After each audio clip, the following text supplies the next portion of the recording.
Good.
I can. I can. I Yeah. can, but I can't see any comments.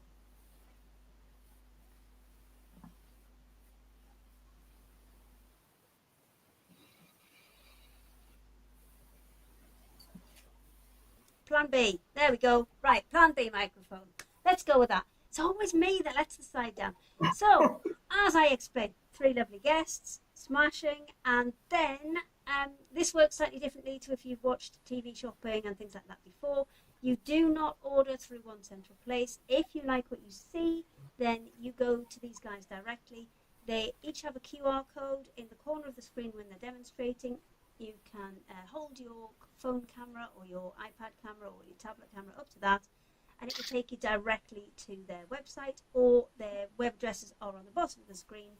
Go and have a look there, and if people have got questions, my mic does kind of remain live through all the demos, and then I just kind of chip in with your questions. So let's see who we've got today. So directly above me, we have the lovely Nicola at Daisy and Grace. Hello, Nicola. Hello. And then we've got Maria. I'm going to go round.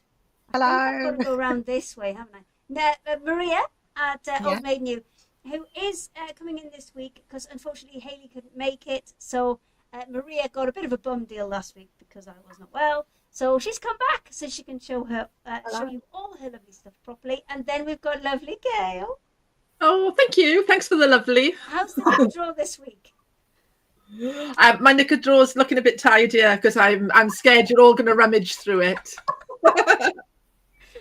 Promise. Where promise was my we lovely? won't. Promise we won't. Where was You my what? lovely? Where was my lovely? Oh, you've gone very quiet, Nicola. Hang on a second. Let me just see if I can boost your audio a second. There you go. Where was your... Oh, you can be lovely, Nicola, as well. Everybody's lovely. You. We're all lovely. We don't have horrible people on here. No, we're all good. Okay, so I believe, Nicola, you're first. What have you got for us today? I have got a load of lovely new bags, which I'm really excited about, especially one that I actually want to actually own, but I can't because it's a sample. So, I have to make one. Yes, I've got some lovely bags and I've got a bit of slow stitching.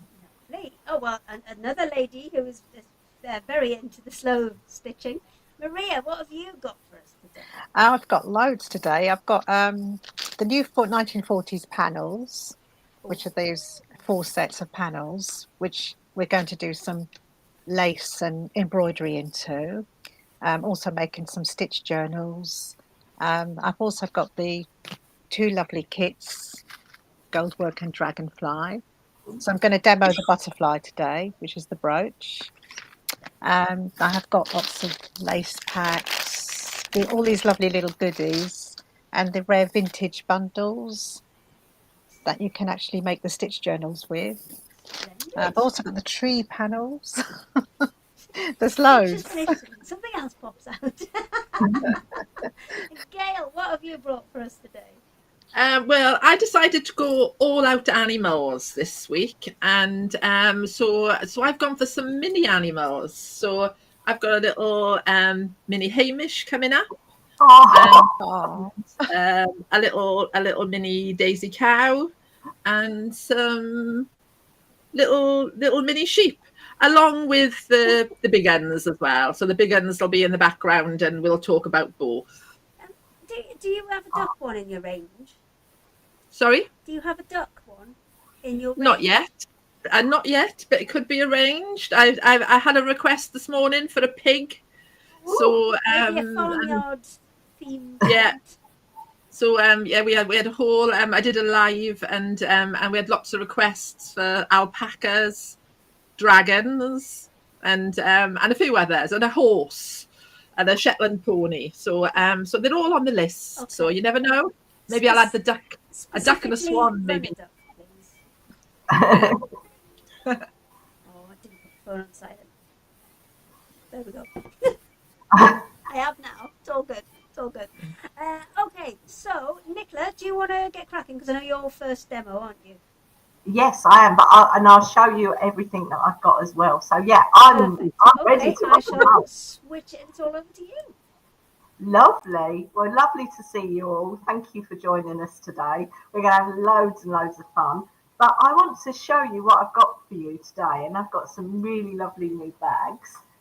I have got my ocean blue big Quilt as you go bag. So this is using the 2.5-inch hexagon and the 2.5-inch diamond. Now there's lots of options for you today. You can either buy the template set on their own. You can buy the whole kit with the fabrics and everything and the templates, or you can just buy the fabric. So if you've already got the large Quilt as you go bag set, I've done something for you too. So you could buy all the fabrics to make this lovely bag. It's Quilt as you go, so the lining all happens all in one. So it's really nice bag to make. And last time I was on, somebody asked about the handles. So I'm going to demonstrate how to make these lovely handles today. But what else have I got? Let me show you what else I've got. I've got another 2.5-inch bag.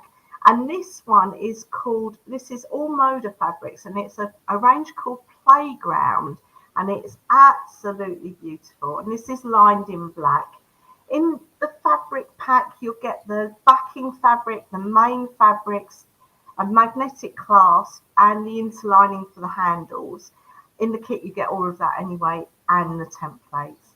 Now, I've lost the track of what I was going to say, so I'll go on to the next one. So that's that one. We also have this lovely, this is Moda Pixels. And this is a little Quilt as you go bag. This is using the 1 3/4 hexagon and diamond. And again, you've got the option of a fabric pack, a whole kit, or just the templates if you wanted to use your own fabric. So that's that one. I've got another one. There's 6 today. I tell you, oh, magic hands there. Dave just got that one for me. This one is again Moda. This is Moda Playground again, but different fabrics than the large bag. And this is lined in black Macawa. Same options: template bundle, whole kit with the templates, or a fabric pack. And in the fabric pack, I'm giving you the interlining and a magnetic clasp as well for free. So there you go. That's those options. Now, this is the one I want for myself. This is a new version of my shoulder bag, but I'm gonna demo. Hopefully, if I can.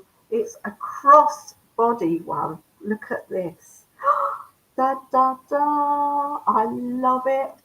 But it's a new pattern. I've redesigned it, so it's not only got a clasp on the flap. It's also got an internal zip and an internal pocket, because people were saying they wanted that security of an internal zip. So we've got an internal zip, magnetic clasp, and it's a crossbody. And I've given a free pattern for the shoulder strap, because Steph pointed out that she finds that the strap digs in. So I've made a little shoulder strap as well. This is the first option. This is called Vintage Soul, and the fabric, I'm going to get the pack out to show you the fabric, because the fabric is amazing. It's from Moda. Oh, all my bits have gone everywhere. But it's this lovely fabric from Moda. It's all little squares and it's all ombre. But you wouldn't know it was squares when it's cut into hexagons. It just looks amazing.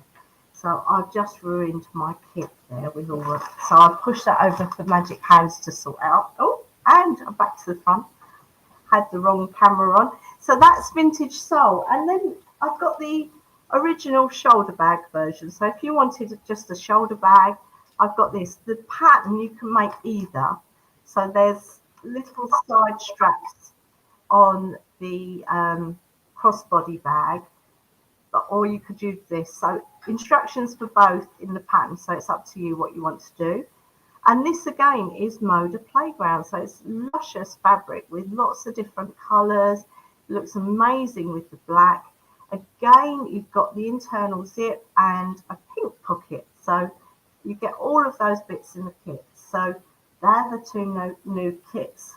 The other thing that I've got today is my, bear with while I grab it, I have a slow stitching pack that will make. So I made this doily ages ago, and this is using lots of different laces and beads and buttons and things like that. And this uses the 2.5-inch hexagon and the 2.5-inch diamond. So people wanted to make this, so I've got a treasure pack and all the fabrics and the wadding to make your own doily. And I asked Steph to make one from one of these packs. Now the packs are all individual because they're all different. This is one she's made. So I'm going to go to the overhead because I think you might be able to see. Now look at that. Can't see all of it, but you can see some of the details. Let's zoom in a little bit. You can see that she's used charms and buttons and bits of lace and embroidery, all sorts of things going on in there. So that is the other thing that I've got as well. So shall we start with, I'm going to help moving this, if I can get Dave to move all of this for me. And I am going to start with the bag straps for the 1 3/4 and the 2.5-inch bag. So, Hi Nicola, just before you do start with that, can I just remind people that we are now over on the craft store as well, so that's brilliant because you can either watch us on the craft store Facebook or the Secret Sewing Club Facebook. But if you do want to catch us on YouTube, you do need to head across to the craft store YouTube to watch it live. It will be downloaded and then re-uploaded to the regular Secret Sewing Club one, but for the minute, head across. I think Gail's already been there and she's popped some links in. Yeah, she's brilliant. She was much faster than me. So yeah, all good. If you want to catch us on the YouTube channel, then head across to the craft store and you'll be able to find us there. Perfect. So I am going to talk about the handles for the bag because my bag sample's gone, but I'll get Dave to bring it back. I need the little one. That do. Thank you. I've made these handles and they look like a leather type handle where you've got the little V here and it's folded over as well. Now I've got a YouTube video on Missouri Star Quilt Company where I made the zipped bucket bag and those handles are the same, and that's a very comprehensive video. So if this is, you want a refresh, you can go back onto that and have a look.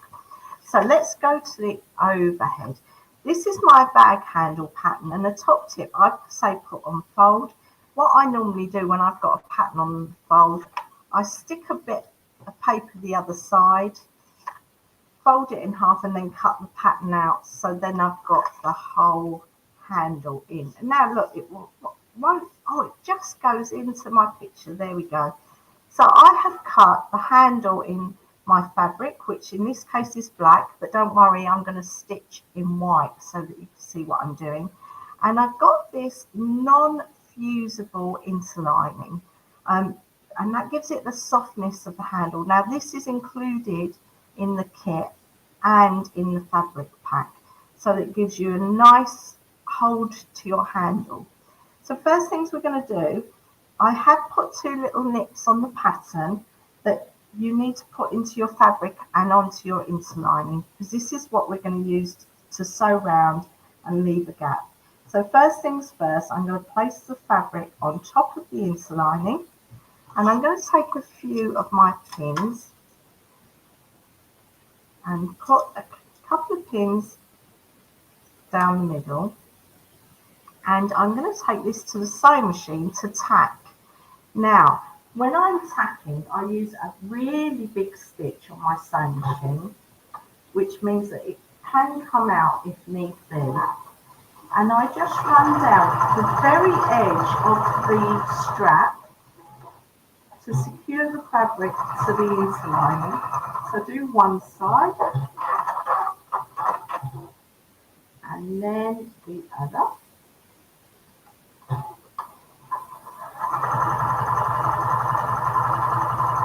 So this just secures the fabric to the interlining. If you wanted to spray adhesive it on, you could, or if you wanted to hand tack it, you can do that as well. So the next thing we want to do is put right sides together, and we're going to pin that so that we can again take that to the sewing machine. And what we're going to do is we're going, oh, you know what, I've said I put white thread in my sewing machine, and then I've realised the interlining is white, isn't it? So you're not going to see my stitches, but hey ho, you'll get the gist of it. Later on you'll see the white. We're going to stitch along here, and here, and likewise on this side, a 1/4 inch from the edge. So I'm just going to change my sewing machine to go to a 1/4 inch, and I am going to start at this nib here and put that under my machine, and I am going to do a back tack because it helps when you're turning through your strap that the seam doesn't come loose.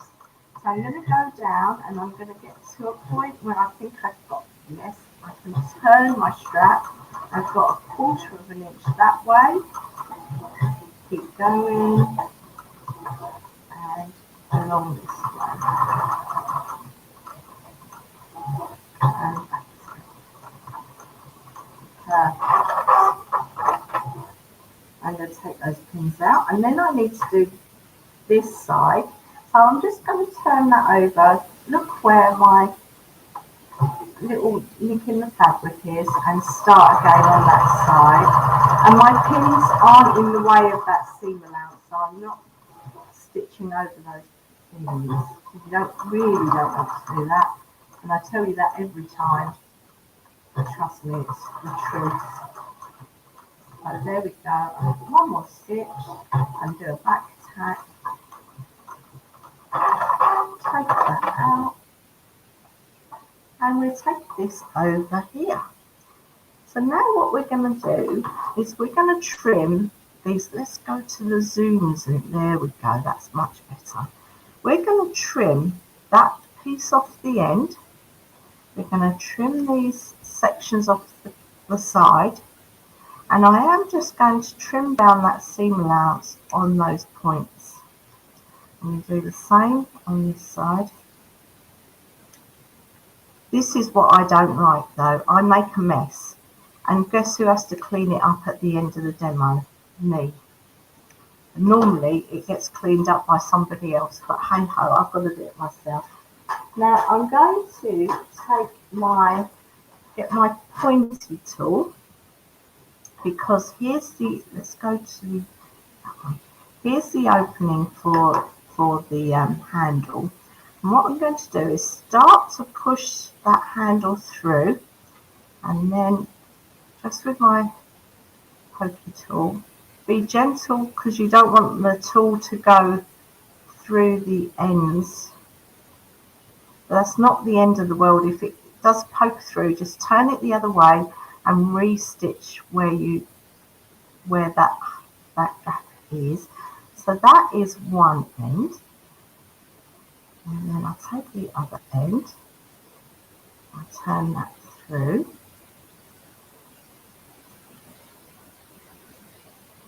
And then what you're going to do is, nearly there, bring over the iron. And what you're going to do is you're going to iron.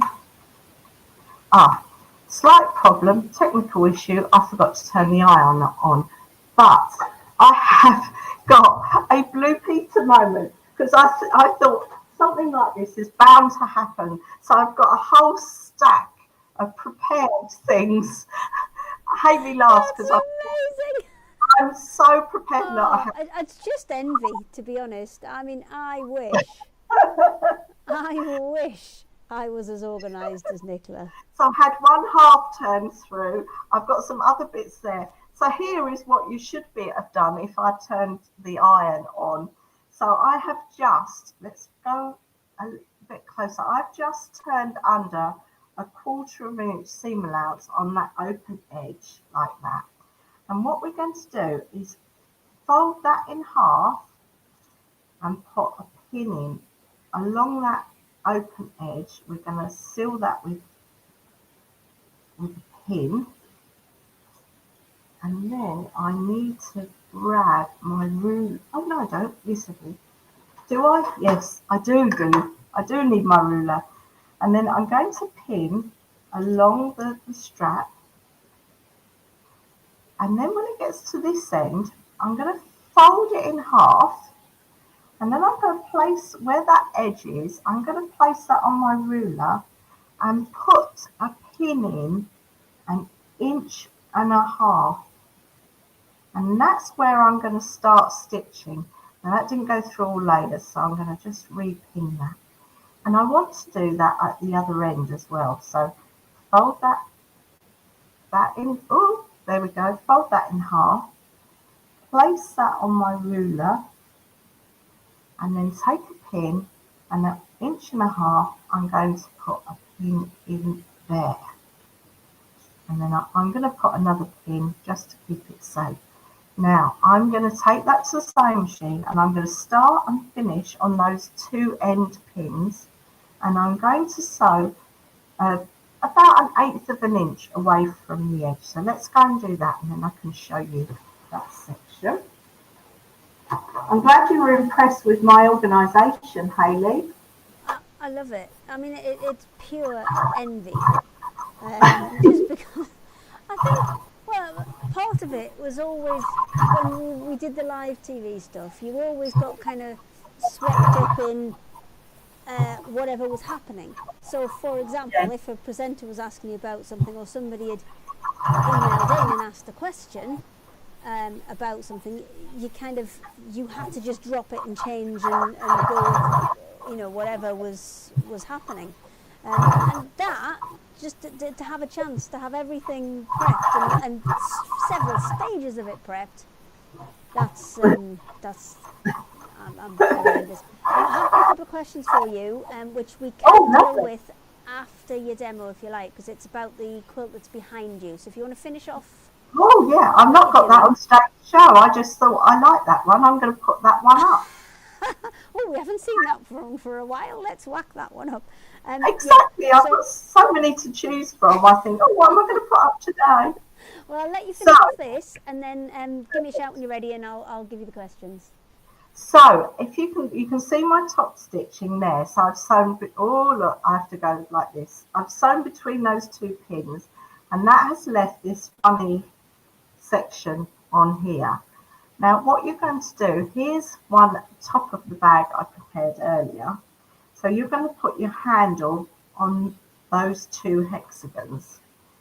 So what I do, where that's folded in half, you've got a crease line there, and what you want to do is place that point so that lines up with your binding on each side.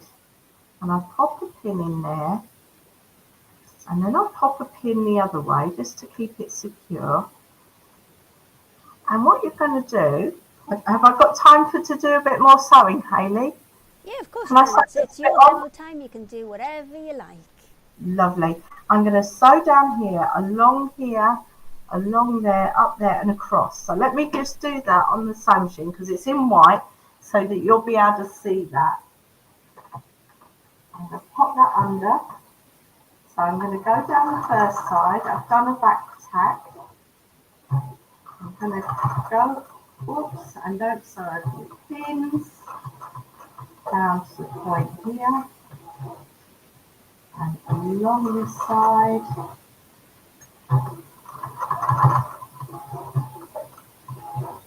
And up that bit there. And across the top.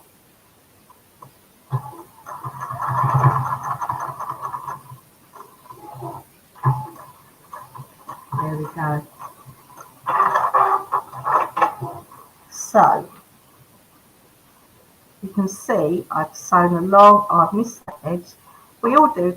We pretend that I got that edge. I wasn't looking very good. So you come along here, down, across, and that gives you that lovely leather bag type handle. So there we go. That's what you do to create the top of your bag and give you this gorgeous handle. Okay. So that's my demo for the handle. Woohoo! Well done. Thank you very much. I've got 2 questions. Question number 1 is about the handle.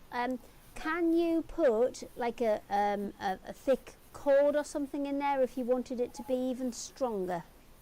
You could. There's a little gap here. Let's go to the zoom. Sorry, I'll show you. There's a little gap here. You see my pokey tool? You could put a cord through that centre, but you would need to secure it this end so it doesn't pop out. But yes, you could do that. I was thinking of doing that, but I never got round to it. Okay. Yes. Perfect. Very good question. And question yes. number 2 is about the quilt behind you, and it is more just, what is the quilt behind you? So this quilt is my large star in a hexagon template set. So that is using the 2.5 inch hexagon from the bag kit. It's using a 2.5 inch jewel and a 5 inch diamond to create that hexagon. So if I go that way, you can see the orange. That's the star in the hexagon. So it's made up of those. And this actually is in quite a lot of the videos I did at Missouri Star. It's in the background because I took this out to America with me. So that was quite a few years ago. So I thought, I haven't seen it for a while. I'm going to put it up. So thank you. Quickly hop onto your website and just show people where everything is? That would be amazing, honey. No problem. I can totally do that. So if you either use the QR code that's in the top of Nicola's screen or you use daisyandgrace.co.uk, it will take you here, and then you go on to the Secret Sewing Club, and all of the items that Nicola is showing you today will be in there. Now, if you head back to the home page, I'm just checking who was asking. Sandra was asking about the quilt. And if you look on that home page there, that's the quilt that she had up in the corner. And there is that Quilt As You Go star in a hexagon set. So if you're looking for the bag things, then head to Secret Sewing Club. Everything's on there. And if you're wanting that star in a hexagon, just jump back to the home page and you will find everything there. So if you have a look, Nicola's back in the screen now, but you can see just in that top, oh no, hang on, top right hand corner. My left and my right's terrible. Honestly, general sense of direction, very good. But if you tell me to turn left, I've got no chance. But I also did, do you know what? I'm going to go and get the picture of my parking that I did today. Because do you know what? I'll go and grab everybody else. Because this is a bit weird, just you talking to yourself. When I learnt to drive, my driving instructor gave me the best tip ever. Because I didn't know my left from my right, and it's that. So if you go that way, it's an L. Yeah, you see, I've tried that. I've tried that one, but then I look at that side, and it still looks Ellie. Like an L. I'm like, well, but that one looks a bit Ellie as well. Yeah, no, I've just got terrible left and right. I'm what, 47. I should know by now. I figure by now, if I haven't got the hang of it, it just ain't going to happen. I'm looking forward to this parking picture, Hayley. Oh, I'll go and find it. Hang on. Let me go and find it. Well, Matt has been up this weekend. We've been putting some new walls in the office, and he brought his friend up to help with this. And because I'm on a terraced street and it's right near the seafront, so there's never anywhere to park, ever. Just, you know, if you basically have to leave work at about 3:30 to get parked outside your house. If you leave, so I tend to go in early and finish early because otherwise I just can't get parked. And I came back last night and there was this, we went past one space that was way too small, and then another one, and I was like, yeah, I reckon I can get in there. And they're like, no, that's too small. And I'm like, in. But this one, this is today's effort. I put that in there. They didn't come and park next to me. I put it in that gap. I can't see it because you're facing a different way, Hayley. Oh, I'm on a different camera. Hang on, I'll show them now. Hang on. Yeah. Oh my goodness. Oh, but that's not bad. That's really good. It's very impressive. Thank you. Well Thank done. you very much. Well, that's it though. I think if you live on a street that's like a terrace, then your parallel parking becomes much better because you have to do it all of the time. And then Matt turns up and he pulls onto a drive, so he doesn't have to do it. So half the time he just gets out and goes, there you go. I don't park. mind. I'll park anything anywhere. But yes, that was some good parking today. That was. That was some good parking. Okay, so no more parking chats. That's a bit weird and random. Sorry. But I mean, that's never stopped us before, has it? No. And I'm looking specifically at Gail for this because I think you come out with some of the real random stuff. I think within all of this, I always like hearing about all of Gail's old jobs because she had some excellent ones. Yeah, but a varied career. It's an Nothing wrong with eclectic mix is what I call it. Yes. An eclectic mix. that. How are you finding the current career? Hard work. I think it's the thing. Yeah, never have I worked so hard for so little. Yes, well, that's welcome to the club of being your own boss. Yeah, whereas when I worked for the government, I used to say it in reverse. Never have I done so little for so much, is what I used to say for the government. But yeah, I worked for the Home Office. So anybody else who works for any other government department, that's not a sweeping generalisation. That was just about where I worked. So you want to dig yourself back out of that hole? Yeah. I was just thinking everybody's going to just be sending me hate mail now. But yeah, so on a positive, I love my job. But yeah, it is hard graft. Yeah, there's no better way from it. Yeah, I think we can all join in with that. I remember meeting somebody years ago that said, "Never make your hobby your job." And I went, oh yeah, and then oh, look where I am now. So yeah, it's not all bad. It's not all bad. No, not at all. Right, I shall hand it over to you then, and you can take it away. Who have you got first? Who's your first little friend we're going to see today? So I'm gonna show you a couple of old favourites because what I'm aware of, I get a little bit like carried away thinking that everybody that I'm talking to are people that have known me for years and know what I do, and that's a little bit rude because obviously we've got so many new people joining all of the time. So welcome to all of those, and that. So I'm going to show you where I started with some of these animals, where my inspiration started, and why they're mini animals now. So it started quite some time ago with the cat. So cat has been really, really popular. So a couple of things about the cat. She was designed as a cushion. So we can see on the back, there's a little pocket. So my thinking was you could put a little gift in the pocket or like a little gift voucher or something. Or because it's a cushion and it's super soft, it's good for the sofa. You could put your remote control in there. Or if you're giving these to children, it's handy to put a book in there. you know, or their iPad, or even quite a handy place to tuck your phone when it's on the sofa so you can find it. So there's a pattern for the cat, and for today, it doesn't say it on my website. Okay, there's the pattern. All the templates are in there. You don't need to resize them or anything. I'm going to give you a free pack of eyes with the pattern. And I know a couple of you sneaky people have already been on my website and have already ordered the pattern. So anybody who did order this, the cat pattern today, I will put some safety cat eyes in with the pattern. And if you need additional eyes, they are on the website as well, for the cat. I've just put your website address up on the bottom of the screen there, Gail. And obviously you've got your QR code, which is up in the top right. If people want to scan that, and it will take them in one of those sides. Yes, yes, exactly. See, that doesn't help the left-right thing either, because then we do telly and everything's the other way around. And yeah, exactly. I'm never quite sure. So in the pattern for the cat, there is a full alphabet as well. So I just put Felix on the back of there, but you can put whatever name you want. So then after I'd made the cat and that, you can't have a cat without a dog. So I'm just going to destroy my stand here a second. And there was the little dog. Again, same kind of idea with a pocket on the back. This time you get a full alphabet, or you could just put the bone on there. And then again, you can put stuff in there. You don't have to put a pocket on there.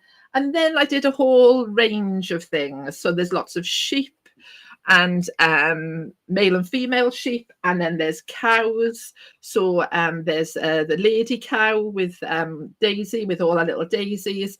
And then there's Dandelion, and he's got like a little cowboy hat, and he's got little dandelions and that. So I sort of had a whole range of things going on. So there are kits on the website for those things. There's some are patterns, some are kits. And then somebody asked me, would I make things a little bit smaller? So after I had made the sheep, so this was Rambo.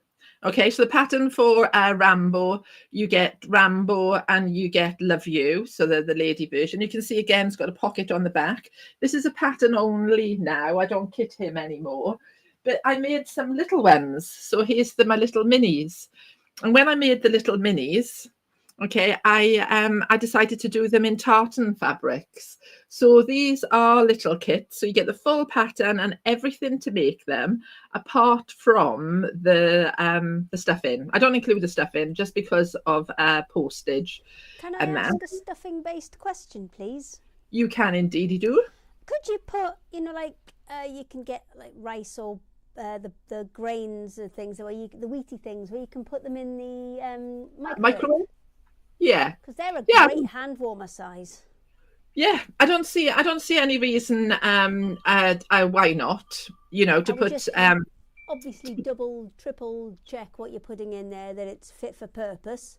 Exactly, and I'm not going to vouch for the fact that there's a lot of things that I've tested. Okay, so some people ask me, can I wash this or can I iron it and whatever, and I do with a great deal of conviction be able to say yes, you can wash it, yes, you can put a hot iron on it and that. As for putting one of these in the microwave, the jury's out, because I've never put one in the microwave. I don't know what his eyes would be like if he was in the microwave. So my advice is try it and see. But I think when you do heat those things up, you only do them for like a minute and a half, 2 minutes at a time. So it's not like doing a jack of potato for 15 minutes. No, you're not going to cremate him in there, are you? I don't see any reason why not. And I think there are other characters that are available that you can microwave. So I would imagine that it is perfect. They're all made of very similar fabrics, exactly. And also, so on my website, I haven't brought them today, but if you snuffle through the website, you'll be able to see. I did make some animals into like little caddies. So they've got little pockets on the back, and they come with all sewing charms and things. And you can make them into caddies. If you let me know what they're called, I'll go and find them, and then I can show them for you. One's called a sheep tidy, and one's called a cat caddy. So So with that in mind, I'm going off the beaten track a little bit here, but a friend came around last night and saw the cows on the table, and she said, oh, they'd make really lovely tea cozies. So this is the thing, when you've got a pattern for things, then you can adapt them as well for different uses as well. So some of these things I've taken on to another level. I might bring them on another show, but today I was just going to concentrate on some little animals. So because the little mini sheep was so popular, somebody asked me, I'd made Hamish the cow. So Hamish was like the cat and that. He's a big version. He's nice and soft and cuddly, and he's just got this super fur for his fringe. I didn't put a pocket on the back because I didn't want to spoil the lovely fur. So I made a mini Hamish, and here he is. So I'm just going to show you mini Hamish so you can see how mini he is compared to big Hamish. So I'm just going to scoot them along because I can't really see what you're seeing there. So, right, okay, thanks. So you can see how mini little Hamish is. And then I did the same thing with the cows. So this is Big Daisy. So we've got Big Daisy here, and then we've got Little Daisy. So there's okay, and Little Daisy. So they were by popular demand. I haven't done one yet, but I am going to do a mini dog, and then some people have asked for mini pigs and things, and like we were saying, and you just mentioned a duck. Again, the cows come with a pocket on the back. They all come with a full alphabet, and just remember that the alphabet's in the pattern, so the alphabet's quite handy to decorate, use for your applique and do lots of other stuff. The glitter felt and everything's in there, so everything's in the kit bar the stuff in. And then Hayley, you were saying about putting rice and things in there, for microwaving and that. So a little something. I do tend to weight a lot of mine so that they sit nicely on a shelf. Depending on what you're using them for, depends on whether you need to weight them or not. And when I was demoing the other day, I was talking about weighting things, and this is what I use to weight my stuff. So I used to use a lot of rice, but obviously if you're standing near a door or it's somewhere where you're going to get moisture, rice can be a little bit of an issue. And sand over a long period of time can sometimes leak out from seams and that. So I use a fish tank gravel. I get this from Pets at Home, but I'm sure you can get it on Amazon or whatever else. When I come to demo in a second, I'll show it a bit closer. The reason that I use it and not kitty litter and quite a few other things is because per volume, so per how bulky it is quite heavy. So it means that I haven't got to have a huge wodge of something that I'm trying to stuff into the animal. So it gives me a nice weight. I used to use a lot of lead weights, like they use in curtain making. And also sometimes I've even been known to use 2p pieces and 1p pieces, just copper coins.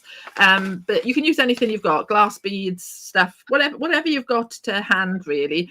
But if you get yourself a bag of fish tank gravel, then you can keep it to one side. It's always handy. You can use it right at the base of your pin cushions as well to give them a bit of weight. And then also, I know lots of you are probably aware, coconut shells. So ground up coconut shells. I get that off the lovely shop that is eBay. And if you put that in with your pin cushions, and that keeps your needles super sharp. So that there's just a little tip for you. So I'm going to put you over onto my overhead. I'm going to quickly show you what a kit looks like for people who haven't seen before, just to give you a little bit of reassurance of what you get in your kits and that. And then I'm going to do a little demo on Hamish for you. So I'm just going to pop you over if I remember what number it is. So here I am, just going to move Hamish and that out of the way. So all of your kits will come looking something like this in a cellophane bag. And I'm just going to open it up. The good thing, years ago when I first started sewing and that, I used to be one that just did buy a lot of patterns. And then I used to get a little bit frustrated that some of the things that were in the patterns I couldn't get hold of. So the beauty of a kit is that you have got everything, so you can start to sew straight away. So you've got the lovely fur. I'll just give it a little shake. So you've got the lovely long fur for his fringe, just here. You've got his safety eyes so that he can see. You've got your fleece, so that this is for his horns and his little snout, and also for his base. And then you've got the lovely fur for his body. You've got the either felt if for the big Hamish, or for the little one, fleece for his feet. You've got some felt, and then that's for his ears. And you can see you've got plenty of there. If you look at the size of his ears compared to the piece of felt, so you're going to cut 2 inner ears, and then you're going to use it for his little nostrils. So you've got plenty of felt in there. And you've also got the calico that you need for the base, if you want to put a weighted base in. And then with your pattern, you've got the requirements list on the back of your pattern. Then I give you instructions on how to lay out your fabric. Lots of coloured pictures, so it's easy for you to follow. And everything's in there piece by piece. And then right at the very back, you've got all your templates that are full size for your pattern. The patterns are available on digital download as well. So if you want to download them, then that's fine. If you have any problem downloading, I know occasionally you get the odd customer that has an issue with downloading, or they buy the pattern and then they don't download it. And then 6 months later, they realize they haven't downloaded it and it's run out. Because we do put a time limit on the patterns just to keep a check on you, really, just to make sure that you're actually getting these things finished. Any problems at all with any downloads, anything you need any help with, then don't be scared to ask. You know, we're only an email away. I mean, we're obviously all busy, and sometimes it takes if you're lucky and I'm online, I message back straight away. And then sometimes if I'm not, or I'm doing something else, then it might be a few hours or the next morning. But don't be scared to ask. So a couple of messages in just before you start on Hamish there.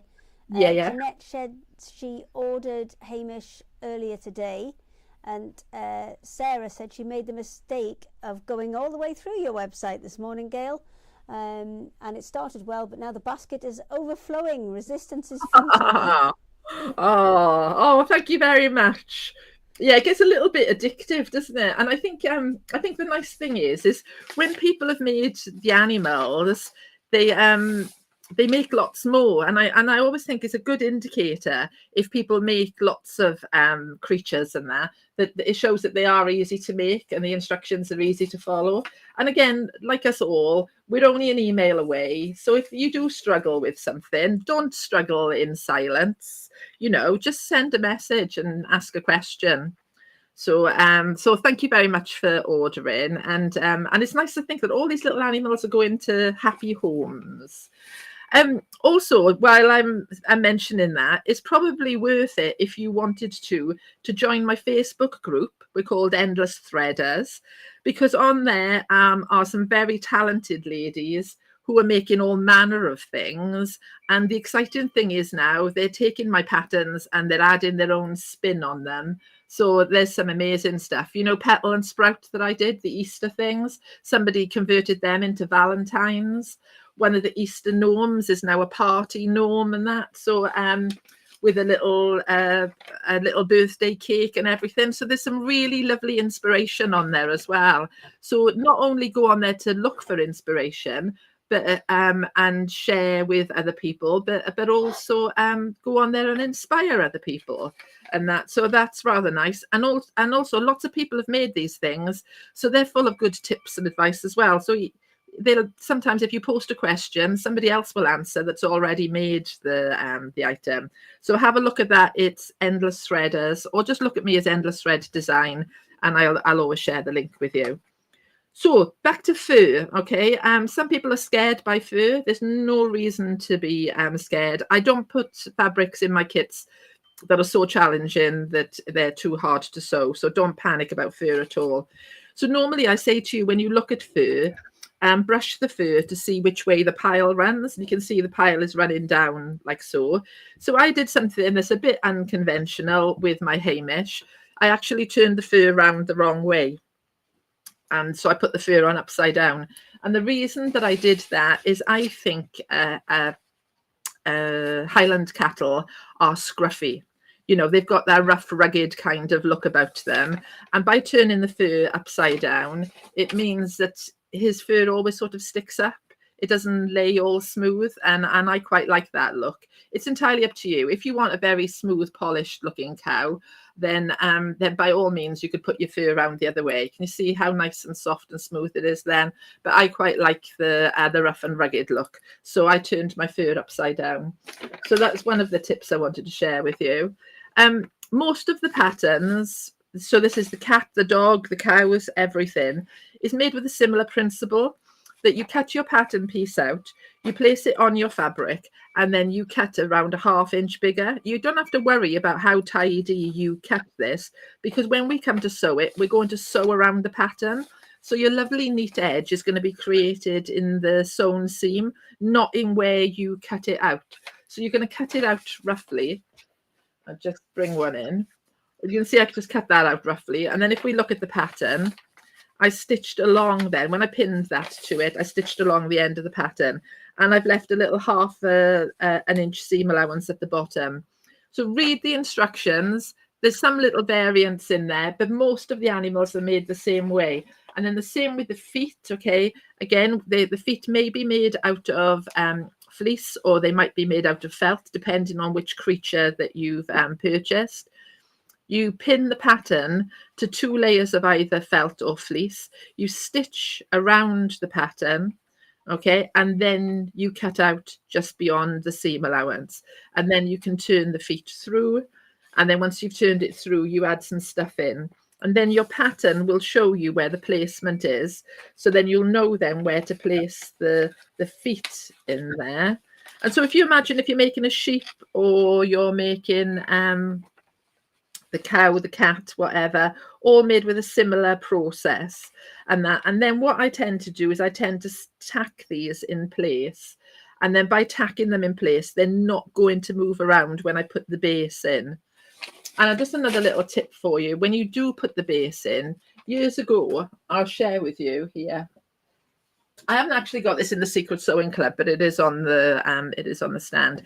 I made this owl, and the reason that I've got it was when I made it, I put the base in, okay, and I didn't bother tacking it in. I just shoved the base in and then whizzed around it on a sewing machine.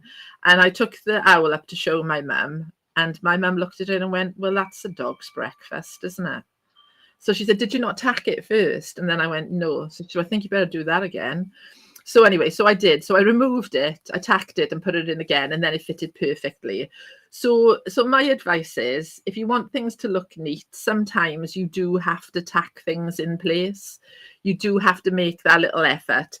And after making lots and lots of these animals, I actually go into the trouble of tacking the base in place before I sew it on the machine. Then that makes sure that I've got a lovely seam allowance all the way around. And when it comes around to where the feet are and that, the feet are all tucked in nicely, you know, because you don't want to whiz around on the machine and then find you've missed a little bit of the foot or whatever. It's really frustrating if you've got to unpick. So although I sometimes think, oh, I don't want to tack, I just want to get on. For something like that, it's really, really worth it. And then what you end up with, like I said, with most of the animals then, is a lovely soft base.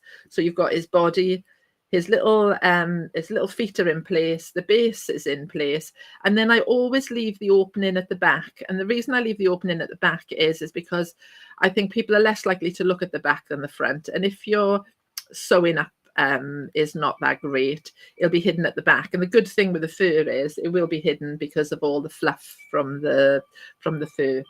And so one other little tip, I don't know whether I got it here. Do you know, I went to the house to get it, and then I think I put it somewhere. I'll find it in a second. Get yourself a little comb, because a comb is always handy. Oh, yeah, there it is. a little comb is handy. So when you get to the seams on the edge, you can pull the fur out of the seams by giving it a little comb. You can use a pin or a needle and get into the seams with a needle, because you don't want to be able to see the seam, because what will happen with the fur is the pile will get caught in the seam. So get a little comb and then you can comb out all the little bits. So while we're on the subject of fur, then you've got this super long fur in there for his fringe. Okay, so first of all, you want to find out which direction the fur goes in. And then this is really important now when you're cutting this fur. Okay, you pin your pattern piece onto the fur. You can see the pile is going down. Look how long the fur is. Okay, you're going to put your pattern towards the top so that you've got the length in the fur. And when you come to, what I tend to do is, rather than pin the pattern on and cut around the pattern, I tend to draw around the pattern. If I've got a pen, this is not going to be great. I should have had a pencil really somewhere. Let's see if I've got a piece of paper to write it on. I sometimes draw onto the fabric because I find it easier to work on a drawn line. See, if I was prepared like Nicola, I would have had a nice pencil in place. Instead of that, I've got to buy.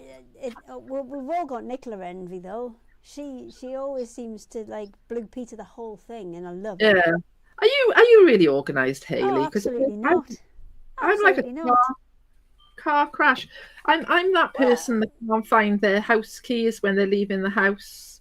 Can't find the dog's lead when I'm going out for a walk. And I buy things. Oh my God, I love a plastic box. I love a plastic the one that's going to change your life, and you're going to get it all sorted with this new plastic box, and then exactly. And I buy all these plastic boxes, and I buy little gizmos and gadgets to put all things in, and then I put them in there the once.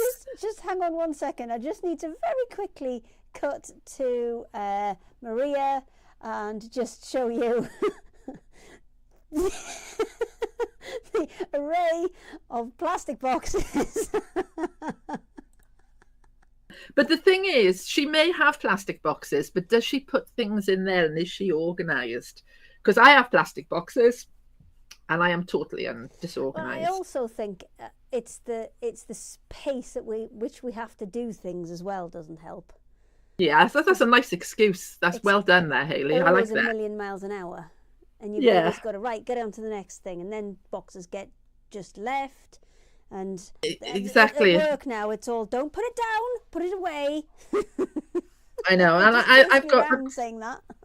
I've got millions of boxes full of designs that have never ever come to fruition. You know, so have you got the graveyard of half-made bears and things as well, where you've made them, but you're not quite happy with the face, so it kind of just gets left, and then there's another one, and you're not quite happy with the hands, and then.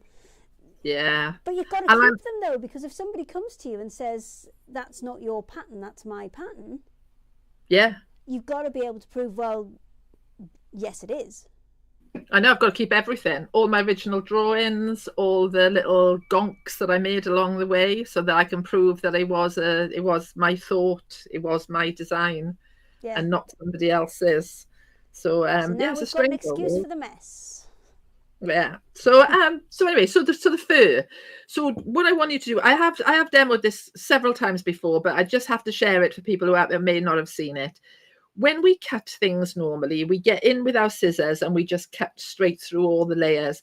When we cut fur, the professionals will cut it with a blade, not with scissors, because what you're looking to do is, if I turn the fur sideways, you've got this thin backing, and then look at all of this that you've got growing out of the backing. So when I cut the fur, I want to cut the backing, and I don't really want to cut this, okay, because I want to keep this this length in there. So if I was professional, I'd get in there with a blade now and cut with a blade. My concern is that if I had told everybody to cut it with a blade, I don't want anybody cutting their hand or cutting through their table or anything else. So what I ask you to do is, I haven't marked this very well, but when you take your scissors, okay, take your scissors and then just cut through the back in. So try to get in there with your scissors and not cut through the fur, cut through the back in. And then I'm following this pale line that you can hardly see because I drew it with a pen that's practically got no ink in there. And then as I pull the fabric away, then you'll see why I'm doing this. So And like I said, I have demoed this quite a few times before. Sorry? Smaller scissors are a good tip for this one as well. Yeah, exactly, because you can just get the tip in there out of the way, and I'll just go down to the point and then finish. And then when I pull this away, can you see I've still got all the length of fur? If I just went in with a normal pair of scissors, okay, and just cut straight through there, or cut along like this, then what I would end up with is a really blunt cut. There'd be no little strands. And what I want is, by the time I've cut my fringe out, I've got to give it a little shake. You can see I've got all this additional fur coming along the side. So when his little fringe goes on his face, it hangs beautifully, rather than you've just got some really dull blunt cut, you know, like a bad hairdressing day. Also, cutting like that with that really blunt cut, there will be bits of fluff everywhere because you've cut through the pile. So spending the time to do what Gail has said there, and just cut through the backing and not cut through the pile of the fur as much, will save you an awful lot in terms of mess as well. Exactly, because you should see my house when I'm cutting the kits. Because when I cut the kits, I cut with a rotary cutter, then strips and squares for you to have. And that's why when you get the kit, you'll notice it's a really big piece of fur for such a little fringe. And the reason for that is I've given you plenty of fur all the way around so that you get that nice, lovely flowing fringe for his head. So his head is really easy to make as well. Again, I'm asking you to pin the pattern to your fabric. That way you can stitch all the way around. You haven't got to worry about the fabric moving or the pile of the fur and that. Once you've done that, you can see I've sewn all the way around. I just cut out with about 1/4 inch seam allowance, pull the 2 layers apart, make a little incision and turn it through. You can see here, this is where I turned it through the incision. They can see the little seam allowance in there. Okay, then I've got his lovely head. As I showed you earlier, you just use your pattern to cut the little ear pieces. And then you're going to pop that on there. You can either pin or glue it in place. You're going to stitch around there. You are stitching through all the layers, okay? So you are stitching to the back. The reason I do that is it gives the ears a little bit of stiffness, and that's, so you do that, and then you're going to stuff his head. Okay, so you end up with something that looks like that. This is, again, the fur is upside down, so you can see it gives him that like scruffier look. There are safety eyes in your kit so that you can give him little eyes. And don't be scared as well with fur. If you want to see his eyes better, don't be scared to get in there with a pair of scissors and trim the fur back around his eyes so you can see his eyes better. But I quite like them being hidden a little bit. So one of the questions I've had, and I'm going to explain this to you, is the horns. If you want to look on my Facebook page, I did a full demo on Hamish, so everything. So I'm only skipping through a few little bits for you today. Again, the same technique. The pattern is placed onto 2 layers of fleece. I get you to sew around the pattern, which would have been pinned firmly in place. Here's a little one. And if I take that out, I've stitched this in black so you can actually see where I've sewn all the way around. I then trim back the pattern. So you're going to take your piece that you've stitched. This is just a little piece of it, and I'm just going to show you so you can see. For the little Hamish, okay, I've actually left the seam on the outside because I thought that I thought he'd be tricky to turn through. Whereas the big Hamish, I actually turned the horns completely through. But because fleece doesn't fray, it's quite handy. You don't have to worry about about the seams. So sometimes the seam being on the outside, and you'll see me do it quite often, actually makes for a much easier life, and can get some really like sharp points in that. The other thing as well, I have put them on the website this time because quite a few people have asked me. You'll see when you see me turning a lot of things through, I turn them through with forceps. So this week I did put them in the Secret Sewing Club to save you worrying about finding them. Flipping that through, do you want me to go and show people the website? So Yeah, that's fine. Thank you. No problem. Let me just switch it over. Where are you? There we go. Okay, so this is Gail's website, endless thread up here. So if you go onto the all categories section and then scroll it down, you'll see Secret Sewing Club at the bottom here, and then that will have on, I don't know, have you updated it, Gail?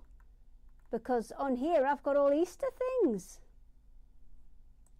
Yeah. Yeah. Right, so if they're not in there, then we'll just look up Hamish. Hamish. There you go. So if you just type in Hamish, there's the mini Highland cow there. And then there was a sheep organizer one. Let's go and have a look at that. There you go. There's a mini sheep pin cushion. And there's the mini sheep tartan kits as well. So you've got a couple of options on this. There's the pin cushion one. That's all right. Do you know what though? I mean, I know that you have been a complete kind of technophobe on all of this, but you have totally embraced it. And you're all over it now. I'm quite excited for you. I'm quite excited for you. It's all good. So that's the mini sheep one as well. But as I said, I'm sure that Gail will put them all in the Secret Sewing Club one for now. But for the minute, just head up to that search bar at the top, and we're doing Hamish at the minute. So if you just type in Hamish, they will pop up, and then there's all those extra bits of fur available as well. I wish I could explain why that isn't the thing, because yesterday I spent quite a long time putting everything into the Secret Sewing Club category. So I can't even hazard a guess as to why it didn't work. So anyway, never mind. So with the horns then, so for the larger Hamish, I turned them through. For the smaller Hamish, okay, you wouldn't even notice from the pictures here, but the seam is on the outside. But you make an incision anyway, and you stuff. And then what I ask you to do is stuff the ends firmly, but not too much stuff in the middle, because this is like a little bit peculiar. What I'm going to do now is I'm going to take his fringe, okay, lay his fringe down like so, and then I'm going to lay the horns on there with the gap, or where you've stitched that up, onto the back. And then I'm going to sew that in place, okay, just along that top edge. So here's one I've already done. So you might think this is a little peculiar way to work, but what I wanted is I wanted the fringe to sit over his head and over the horns. So by doing this, you end up with a set of horns that's got a fringe on there. And you can see then when I bring the head back, it sits on there perfectly. So his horns are behind nicely, and then the fringe is on there beautifully. And then what I like to do is I tend to sew the head to the horns because it's all nice and soft. And then you can flick the fringe forward, and then I take it to the body, and then I stitch it to the body. And then all of a sudden you've got your lovely Hamish. Obviously you'll have sewn the whole thing together. What I'll do in the second demo is I'll show you how I attach the heads to the animals. So maybe show you the sheep or the dog and that, and show you how I ladder stitch the heads on there. Perfect. So in short, that's why you've got like a little flap for him for his head. And then finally, if I just bring the little one in, I tend to just put a little stitch. If I just flap his hair back, I just pop a little stitch at the top there, and that's just to stop the the hair flapping right back. It'd be like a comb over otherwise, wouldn't it, on an old man? But yeah, so I tend to do that just so he sits nicely, and then you can style him. Then you can use a little comb or whatever just to arrange him. But I think in miniature, I'm biased, but I think he's super cute. You're welcome.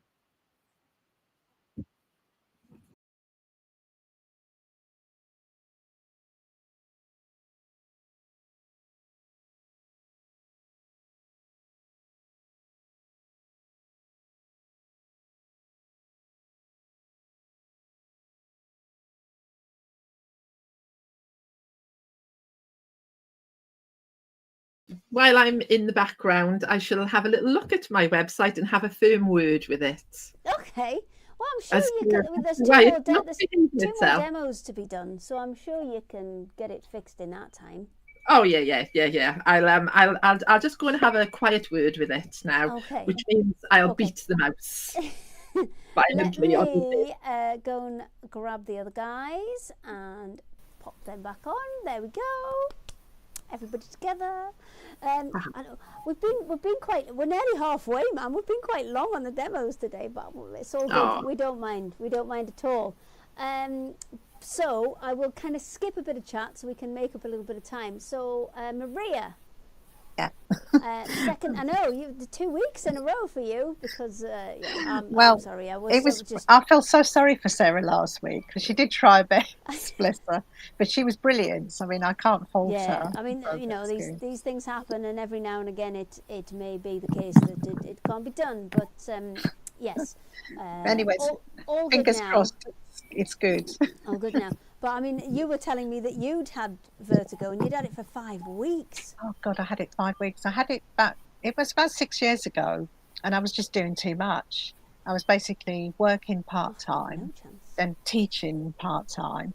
And then one day I went home and all of a sudden started feeling really weird. It's like when you get up, all of a sudden the room starts turning upside down. And it just never stopped for 5 weeks. Oh. I was so sick and I literally just couldn't make it anywhere. All I could do was lie on my back, and the only thing I could watch is TV. That was something I was focusing on. I think what I did most of last Sunday. Yeah. It was just, I kind of was gradually, I started off flat and then was gradually every kind of hour or so trying to get myself a bit further That's up. it. But if you move quickly, it was like it started again. Yeah, do not recommend. So I feel that anybody who's had vertigo, it's horrible. Do not recommend. It's horrible. So, moving on though, you've got some new things and you've got some favourites coming back as well. So I shall switch it over to you and take it away. Yeah. Well, firstly, I'd like to say hello to everybody that's joined us today. It's lovely. The actual fabrics I've got on today is actually the 1940s VE Day collection. I designed them about 2 months ago, so they're fairly new. And there is 4 designs in the set.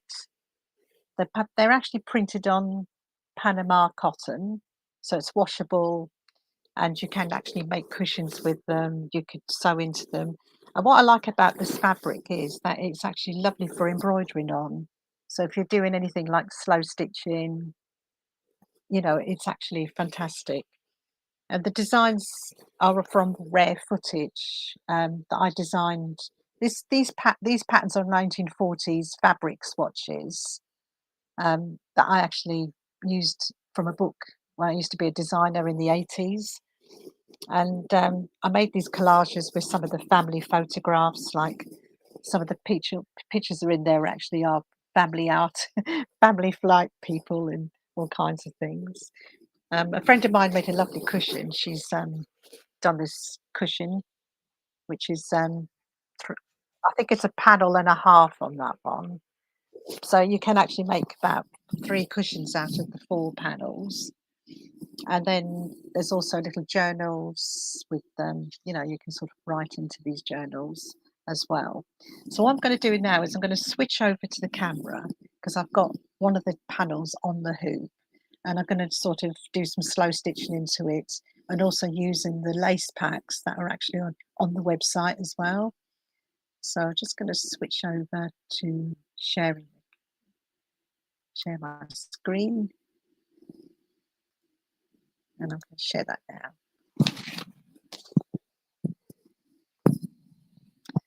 So we're basically, I put in the hoop. This is the Fabulous 40s ladies. They are about 10 inches by 12 inches long. This is a 10-inch hoop. So it's actually quite a fairly big size to sew into. But it's nice to do a bit more embellishment into it, because if you wanted to make more cushions or fabric panels or wall hangings, pictures, you can make them into like memories, like memory journals. So I've got some stitch journals as well that I've actually sewn into. I put in all bits of lace and bits of photographs as well, which you can actually stitch into. So you can actually use the same design panels to actually back everything, along with the lace bundle and the button bundle that's on the actual website. And there's 10% off today as well on the it's SSC10. If you just use that at your checkout, then you'll get your 10% discount. So I've started to do it's called satin stitch, so it's long and short stitch, and it's basically, again, it's on the actual web page. It's only $1.99, but it's actually a silky floss. It's not a straight cotton floss, because I find cotton sometimes can snag, it can twist, and it gets knotted when you're using it. But this is lovely to use. And I'm going to show you how to do a bit of silk shading with it as well, because even though it's all in white, I'm actually going to colour into this as well. So then you'll get sort of like an effect like silk shading. So the first thing we're going to do is, when you're using long and short stitch, you have to think about the direction that you're going in. So the first thing I do normally is actually do a couple of stitches in the middle, and that gives me a guideline to where I'm going to be stitching. And what you want to be doing then is do another guideline to the longest point, and then just switch, and then just literally stitch into that. So then it gives you the bit that you're actually going to fill. And I keep doing this because then the direction of your stitches will actually always then remain straight. It doesn't look so messy. So you're doing the long stitches to begin with, and then we're going to fill them in with short stitches. So already you're near enough filling in about a quarter of your petal already. So it does go in, and it's double. This is double threaded, and I do about 10 inches on each double thread. So it's 20 inches long, double threaded, knotted at the end. But you can see already that you're going to how quick it is to actually fill in sections. You don't have to embroider the whole thing, because it'd be nice to keep some of the actual images that are printed on there, but it just gives you another bit of texture when you're sort of like using the panels.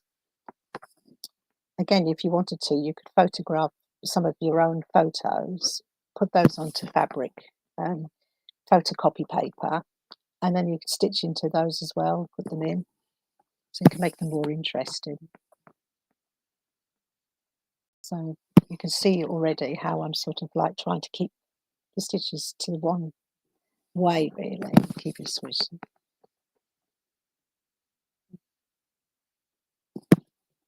It fills it quite quickly as well. So there you go, it's sort of like going in there with into the areas. Now the short stitches you can actually do sort of half, about 2/3 along, and this gives it a bit more texture, so it makes it look like the petals more beveled or concaved. I think I'll do a couple of those. It gives it. And if you wanted to, could you kind of mix the colours and do your long stitches in one colour and your short stitches in another? Yeah, you can do, yeah, because that's called silk shading. But I'm going to show you a little cheat in a minute, because I actually use my for alcohol markers and pens. If you're new to stitching, silk shading is where you use 3 tones of colour. So it could be pale, mid-tone, and dark tone, and you're literally sort of stitching in into the actual thing, you know, sort of into the piece. But I'm going to show you now So I'm just going to use like a peachy colour felt tip marker. And these are brilliant because what happens is with this floss in particular, I find that it bleeds through. So you can start dark and leave it and it actually turns into light. So you can actually silk shade your colour if you wanted some colour in it, which I did aim to put in. And you can see already that is actually starting to bleed through. And the more you add into it, the more it actually gets those colours. So it starts dark, going into the mid-tone, and right to the end it's lighter.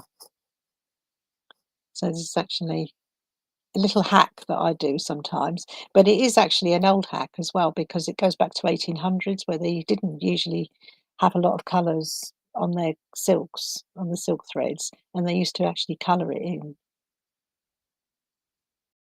So you can see already how nice that's starting to look. So yeah, so that is actually this is really lovely, this floss, because I've used cotton floss and it doesn't do as good a job as this. This is a nice sort of like a silky, it's not too silky either, so it's not really overly glossy, but it just gives you that sort of Is feel that the of floss that's currently on your website? yeah, that's right, yeah. Okay, Yeah, I let me got it just in. jump across onto there and then I can show everybody where it is. So that's the white floss there. So obviously if you use the QR code on Marie's page there, that will take you straight to the website, this page here. Otherwise you can hop onto the website and then kind of, you know, use the search option and you'll find all of the bits and pieces that you want. So these ones are all of the bits that Maria is showing us today. So at the minute she's looking at those fabulous 40s panels and has got the white cotton embroidery floss as well. So let me just, So basically you can have any colour you like, really, it's up to you, but you can use your alcohol markers, your felt tips. It doesn't have to be the expensive ones, but I just think it gives that such a beautiful glow on there. And it's a really nice way of doing it quickly because people that are new to sewing, it does take you a while to master silk shading as well. But anybody will look at it and go, my God, what you've just done some silk shading. So that's basically how I've done the floss and did some silk shading on that. I'm going to probably do a little bit more colouring into this one. But you can actually directly colour onto the fabric as well if you wanted to.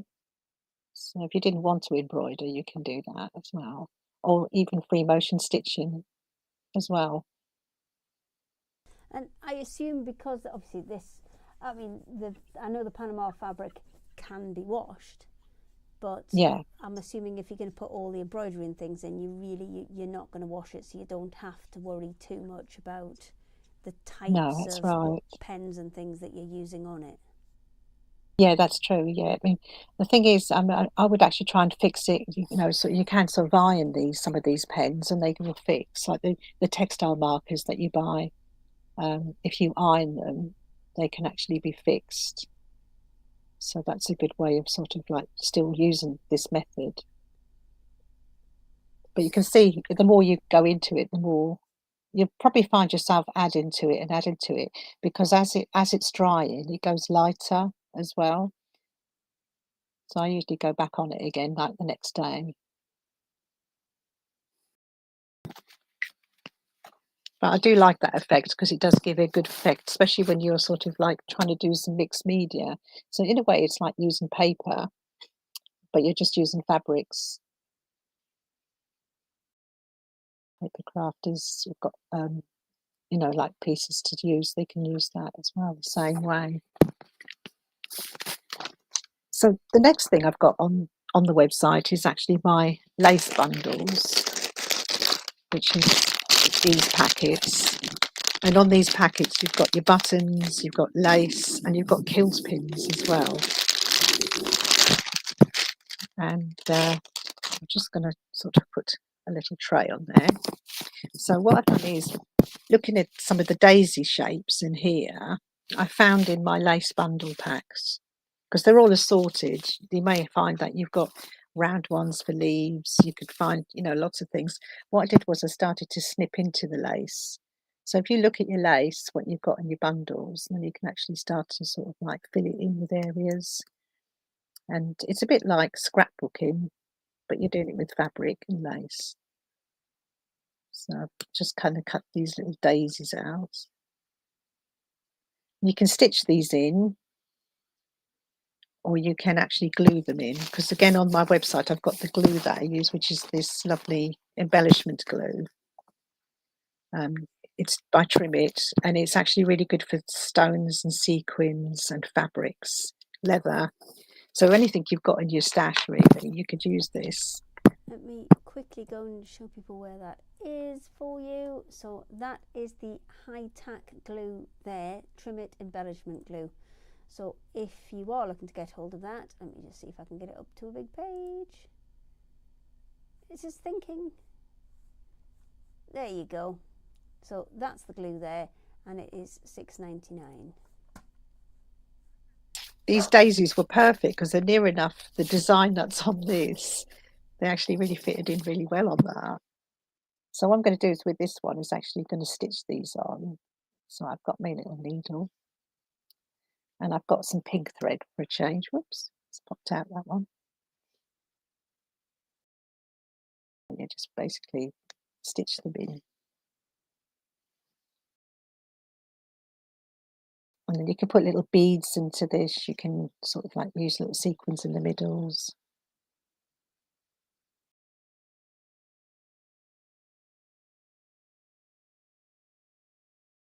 So it's like slow stitching, but you're actually using like bits of lace and bits of old vintage fabrics. The packs that I've got on are actually, on my vintage bundles, are genuine, rare 1950s, 60s fabrics that I've actually collected over time. And I just had so many, I decided to put them into kits to sell, because everybody seems to be sort of into this, sort of thing of upcycling, which is quite important really at the moment. And you've got not much money, you could do things like this and put these onto jumpers and other things that you've got. I mean, it could be memory pieces. There's always a mum or a grandma or a nana with a sewing box that's full of these little bits. That's right. Yeah, that's true. Again, I've got these lovely old buttons. These are all washed and cleaned, these buttons, and they're in sort of packs. But some of these buttons are beautiful. I've got like lots of little pearly images on there as well. So if you did find a pack of vintage buttons, say you bought them online, or you there's all kind of markets and kind of flea markets and things, how do you go about kind of laundering and cleaning buttons and things like vintage lace and things? Because I'm assuming you can't just crack them in the washing machine. No, what do you mean? So if you bought these to clean them and wash them, yeah, basically what I do is I actually take them from the articles and I literally just soak them into warm soapy water. I mean, if they're fabric ones, then you've got to be careful because some of them could die, could run it and stuff. But mainly these pearl ones and the gold ones and that, and just leave them to dry.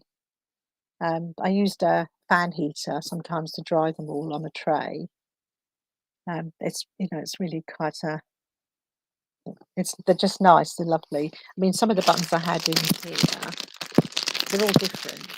As you can sort of see, we've got some of them are gold with a bit of enamel inside them. I'll open up this. I've got little tray actually. Just want to show you this one.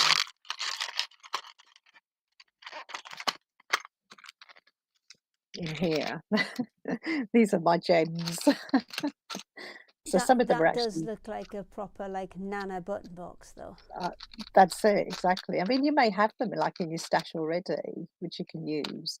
But some of these are like proper from the old cardigans they used to get with the anchors on them. Do you remember those in the 60s? A bit imitation Chanel. And then you've got like lots of little ones with them actually got like a bit of enamel in them.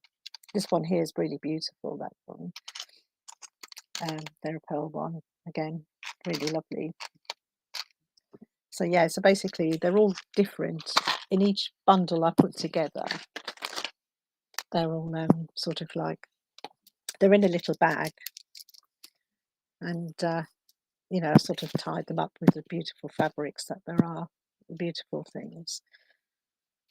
Lace in there, there's lots of things in there. Yeah, there's lace on the back. Sometimes it's the armchair rests with the old lace on them. You know. Then again, with this lovely floss, which is actually a pink floss, which I don't have, but again, you can use coloured embroidery that you've got, you know, bits of skeins, bits of cotton, so you can sort of just like do. This is just a normal sort of tack stitch, so you don't have to be somebody that's really good at embroidery. It's just following where you want. There's ideas that you think, oh, I might use this for that section. You know, so it's a kind of like a slow stitching thing you could do overnight, sitting in your armchair watching TV if you want at the same time. Yeah, it could take weeks, it could take one night. These are nice for using just to give that enhancement on some of the prints.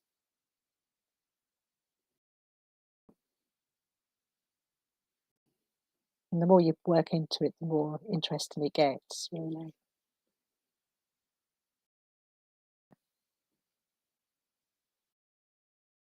So I don't know if there's any questions anybody wants to ask or anything. Second, I am just checking. There's still quite a few people asking how to watch us on YouTube. So that's why I've been quiet. I've been busy replying to all the people asking about YouTube. So I have been sorting all those inquiries out. I don't have any questions right now. That means obviously doing an excellent job, and everybody's understanding everything. Yeah, that's great. Brilliant. So right, so on my next demo, I'm going to show you how to do the stitch journal, really, and put that together. Right. And again, it's a bit more of the slow stitching using the other bundle, which is more of the lace. Yeah, I'm just going to switch you back so you can see Let me see if I can go and grab everybody. Oh, Gail's missing. Hang on a second. Let me just see if I can find Gail. Well, we'll just. She usually like scoots in last second from somewhere else. No. That's fine. No, Gail? That's okay. We can chat amongst the three of us. She's not next anyway. It's Nicola next. Nicola's brilliant. She just sits there for the duration and you just see her doing a bit of sewing. Do you just use it as an opportunity to finish off all the projects? I do, yeah. It is. It's good. It must be quite good for that. So, seeing as we haven't got a Gail, oh yes, that's the one that's behind you that somebody was asking about before. Yeah, this is one I did half of last show, and I'm just trying to finish off this show. Just uses the time to finish things off. Right, well, I'll jump straight to you, seeing as we're missing a contributor. I'll turn up. I heard the door slam, so maybe that. Yeah, you sneaked back quickly. Sorry. You got your cup of tea. Yeah, I went to manage my website.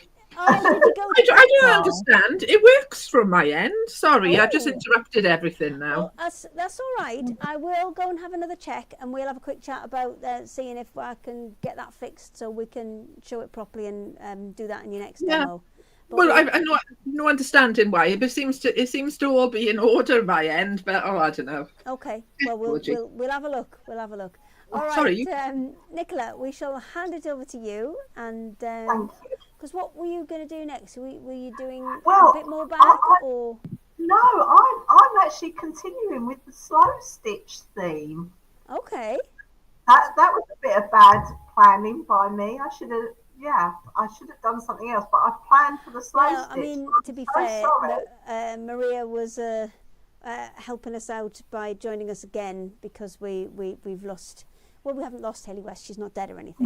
She's just unable to join us this week. Yes, I'm quickly digging myself out of a hole there. Over to you, Nicola. yeah, I'm sorry about this. We're gonna do some more slow stitching. Now, I'm not an embroidery artist by any feet, but I do like doing a little bit of hand stitching. I just find it so mindful, so calming. I can just sit and sew, and like Hayley said, I sit and sew during this whole show because I can't sit still and I can't do anything.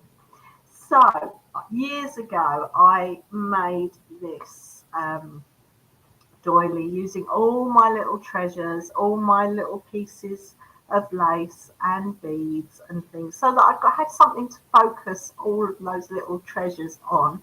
And it's quilt as you go. So the back is all the different fabrics as well. You can see the back. So if you know somebody's coming round that's messy, turn it that side, and then if they spill anything, it doesn't matter. But I made this, and everybody loves it. And it's using my Quilt as you go templates in a different way. So not just for a quilt, not just for the bags. So this is the two templates that are in the large bag kit that you'll need to make the doily if you want to do a quilt as you go. The pack, I have made some little instructions. There are no instructions because it's you doing things, but I've given you the hints and tips of cutting the quilt as you go, some ideas on stitching, etc., and lots of photographs. There will be a little blog post next week as well, because I actually taught this at an embroidery group at the end of last year, and I actually got through the photographs from all their finished work last week.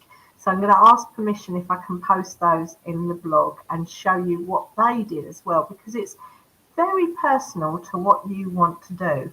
But I'm hoping in my little slow stitching pack that I'll inspire you and maybe push you out of your comfort zone as well, because each pack is very different because I've put them together. No two are the same. I coordinate the colours of the floss with the fabrics and bits and bobs. So I've got a pack here. Let's start. I've got to find my overhead camera. Dave, I've mucked up. I can't get the camera. I'm on sewing machine now. Bear with. I've got a technical issue. I just need the overhead. I'll be with you any second. I am here. I'll wave at you. I am here. There we go. Perfect.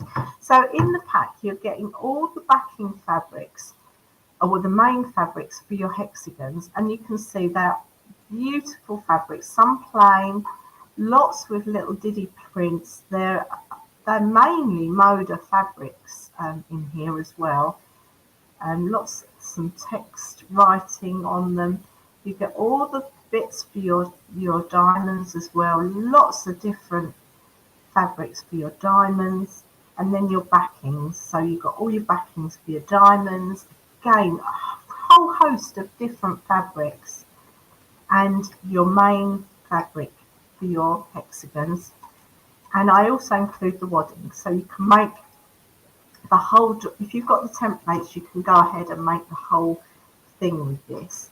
Now I am going to take a piece of. I'm going to go with this lovely floral fabric. I'm going to keep that aside because that's what I'm going to be working on. So I just pop that up there, and I'm going to open one of these treasure packs that come with it. So they're not all some of this is vintage, but a lot of this is new. So unlike Maria's, some of this is new fabrics.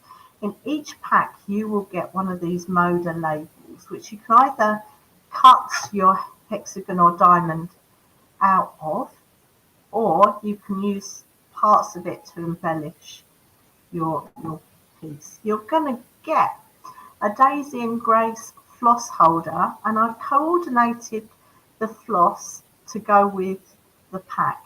So I thought the red and the blue went well. I've obviously got some pinks there that I thought I might have. There's another label there that's got pinks and blues, so I've coordinated all that.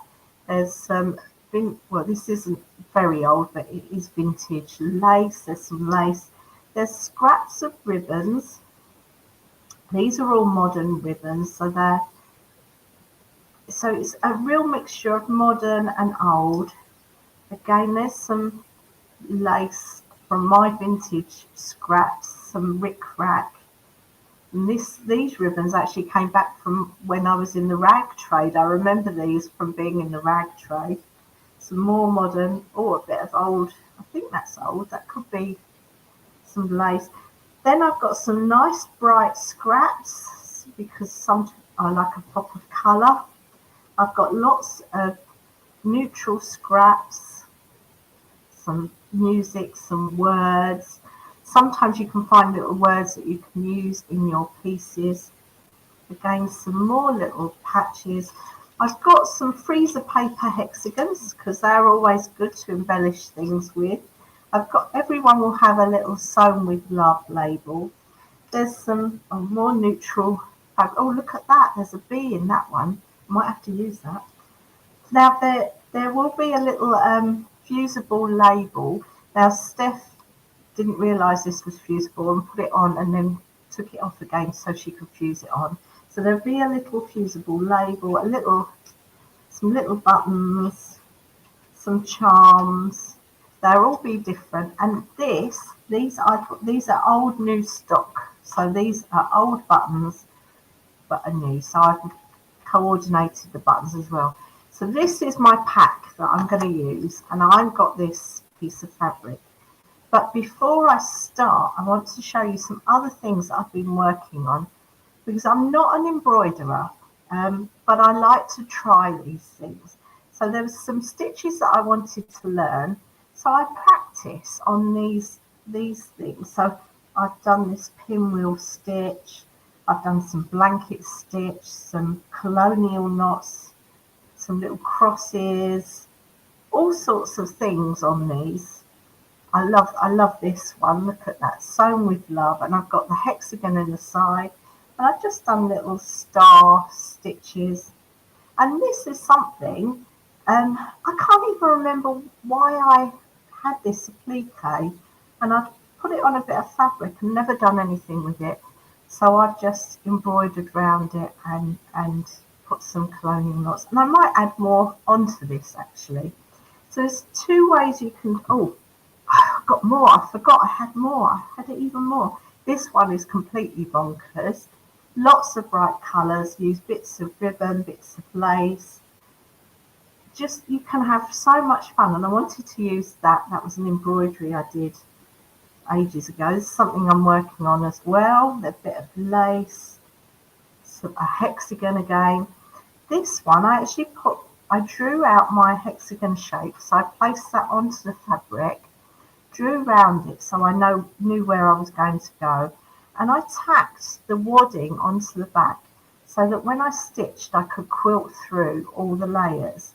And you can see I've started, I needle turned a bee on there, and I've done some stitching and some colonial knots and things, so that's all there. So let me pick out some bits from my kit and see where it takes me. So I quite like this lace to start with. So I'm gonna keep the piece aside so I know where to place my laces and things. So I'm going to pop that right in the middle, and I'm going to pop a couple of pins in there just to hold it in place, and I'll cut that excess off, and then I am going to let's find a needle, there it is, and I'm going to choose one of the flossies. I think I'm going to go for this bright blue one, and I am going to take a couple of strands of that because I want to have a bit of contrast in the piece.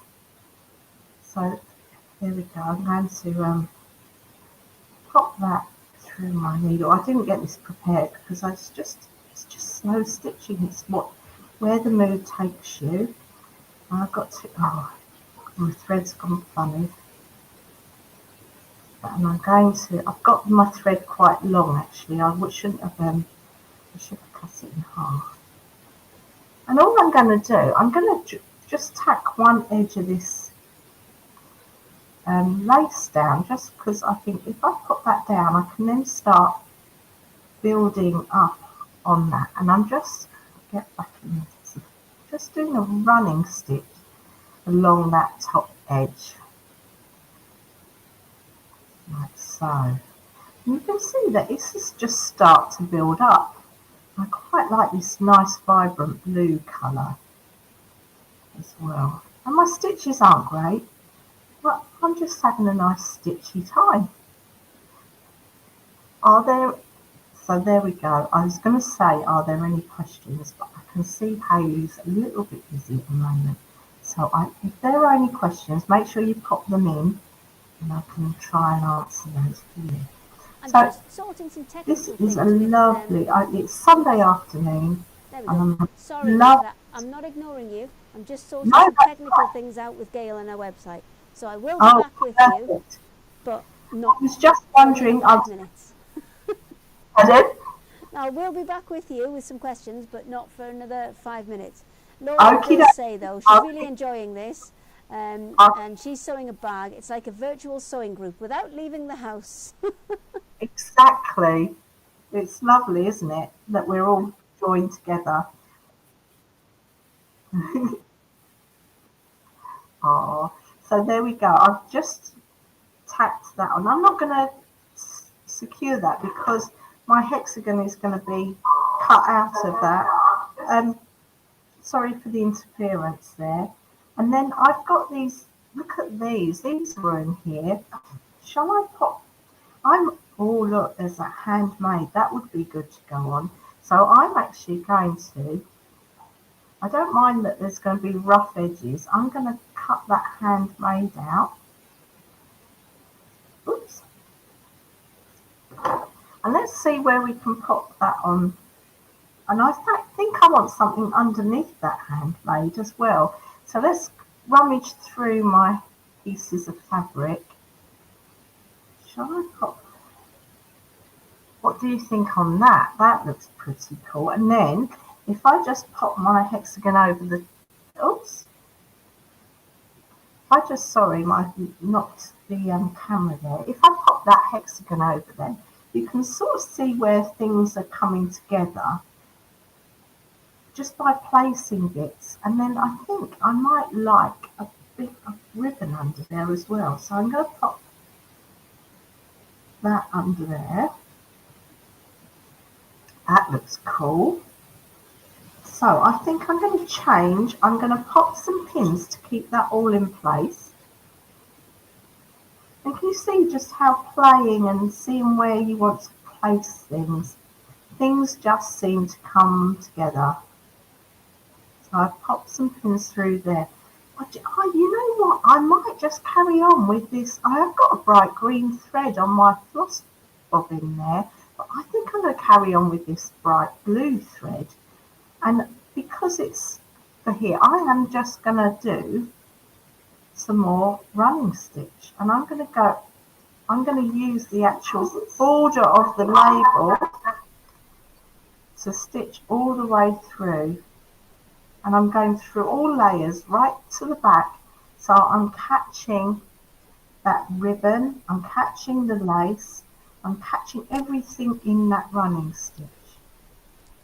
You can see how things suddenly start to take shape, and when you look at things, you can see where you can add different elements, some buttons, more lace, or just leave it quite plain. You might want to leave it quite plain and just do a lot of intricate embroidery stitches. But I'm not that great at embroidery. I like embroidery, but I'm not an embroiderer. When I taught the group in the embroidery group I just sat back and watched all these amazing things happening because they were amazing embroiderers, and I just felt very inadequate. They were really good. That's a bit harsh. Well, no, I'm really good at the quilts you go, and there's things that I'm good at, but they were fantastic embroiderers. Yeah, honestly, amazing. But the whole group had a lovely time. It was really amazing. Yeah, the smashing time. So look, you can see how quick, and you don't have to be quick. You can be slower. I could have done a really nice embroidery stitch around this bit of label, but a running stitch is adequate. So look how pretty that is. That's really coming together. And I'm going to take that pin out. So is Gail all sorted with her website yet? We're sorting it. It's all good. We're on it like a car bonnet. I have even just plugged in my overhead as well. Have you? I know. Have you got something to demo today, Hayley? Well, I haven't got a sewing machine in here yet, but I do now have an overhead, so I can show you some bits and pieces, which is, I always kind of get a bit left out with this, don't I? Because I set everybody else up, I set everybody else away, and then I end up not actually putting anything on myself. But I know. I always ask you. You do. You're very good. You always try and make me join in, but yes. I generally forget. So next time we're together, Hayley, I'd like to see something of yours. Oh, okay. I'm going to challenge you. Oh, I don't want the challenge. Oh, I don't want the challenge. I'm quite happy to be left unchallenged. Thank you. I know you have a lot to do anyway behind the scenes, so it's a bit. It's been manic. We've had quite a lot going on because we've had all the craft store stuff going on. Yes, I wonder how many people are watching from the craft store today. Well, the whole thing's going through the craft store today. So, of course. Yeah, it's I'm trying to do multiple things also, and helping people with websites. So I haven't really looked, but we're getting to that stage. I'm just trying to push all of the things like keyboards and things out of the shot, because literally, it's there's a keyboard up in one corner and there's clamps in another corner, but it's all good. It's all going to be fine.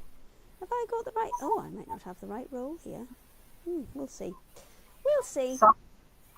I just saw a button out the corner of my eye, and I thought I'm going to. That's going in. That's going on there, and I thought I'd stitch it. So how? I mean, that's going to be quite close to the where you're turning your kind of quilt as you go bit will be, won't it? It will. Well spotted, Hayley. Normally I put buttons on after, and you've just reminded me why I do that. Thanks. What I could do is I can place my template over there, and because of the bindings is it will. Can you kind of tuck it underneath the button then? Well, I don't think I'm going to need to, but what I will do is I will position that, so I will draw around this and then cut that out, rather than use a rotary cutter to cut it, just so that I get it in position, because the templates are great for fussy cutting. So if I move that, you can see the template, and you can position to where you think you want your piece to go. And actually, I can get all the label in and get the button in with the bindings. That won't be a problem. So actually, thank you for telling me why I normally put buttons on afterwards. But actually, in this case, I think I'm going to get away with it, Hayley. Well done. Yeah, with that when you said that, my heart went, oh, I know why I put buttons on at the end now. Well, this is it, and this is the kind of advantage of everybody kind of working together and things. Is I think we do a lot more chatting to each other, don't we, than we ever? Because we used to just see each other for like 10 minutes in a green room. But literally this week, I think I've spoken to quite a lot, and some of you, some of them we're kind of talking to each other because we get different bits and pieces from each other. Like we do the printing, and we do some of the cutting of templates like you do. So sometimes we're speaking to other businesses on that kind of wavelength, and then sometimes we're speaking to other businesses because we actually now use each other as sounding boards for our own businesses and saying, well, is this happening for you? Are you finding this trend in sales and things like that? And we actually just talk to each other, and I think it's It's like having a little kind of sewing business group now. It is. It is. It's lovely. And I, I only used to go into the TV every other month. So, and I'd be in and out, and I would hardly see any of you. And it's been this secret sewing club. I've got to know so many of you, which has been great. Like you people at home as well, you're getting to know us all too. So it's really fabulous. It is really nice. So look, that I've just done a little bit of slow stitching, and I'll carry on with that till I feel that it's done. And I'll trim bits off and tuck things in, and I might do some needle turn of. That's the way the whole thing works. You're just constantly trimming things off, tucking things in. Yeah, and there's no rhyme or reason to it, and it's just your little personal journey on what you want to do and how to use the little elements that you've been given. That's sometimes I think something that people find a little bit hard, because they're like, well, I need to follow a pattern. I need to be told where it goes, and I think sometimes just leaving to your own devices is quite fun. I did have everybody, but Maria appears to have just gone on a wander, and I can just see Gail slowly wheeling herself back in. That was good. Gail was like, I'm totally bad. I'm not paying attention. No, yes, I am. Oh dear. Maria's at it as well. Oh my gosh. Why do I'm on a bench, I can go. We just slide in. Yeah. Right, well, while you're all having lots of fun on your seats, I am, for once, actually going to show you some stuff that we have got. That I know, well done me!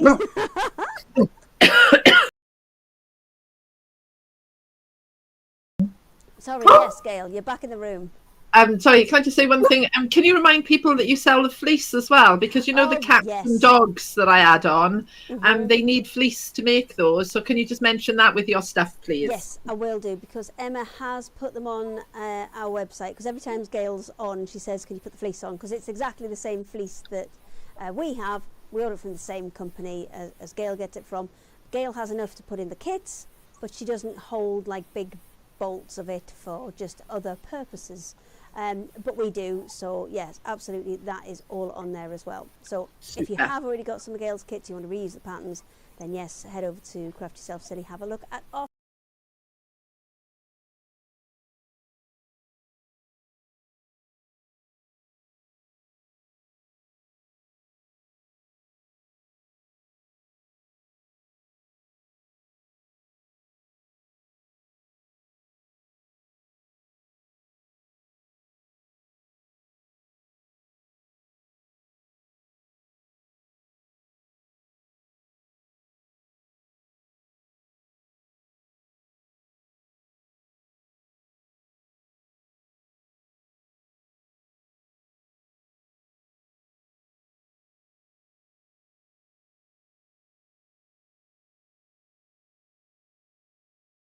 there you go.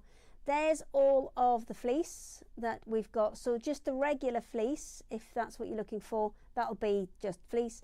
There's curly fleece and there's cuddle fleece as well. So there's all sorts of different kinds. So if you want the kind of fluffy stuff for like a Hamish, then that's probably cuddle fleece is your option. Curly is a bit more textured, and then the regular fleece, that is the one that you need to go to there.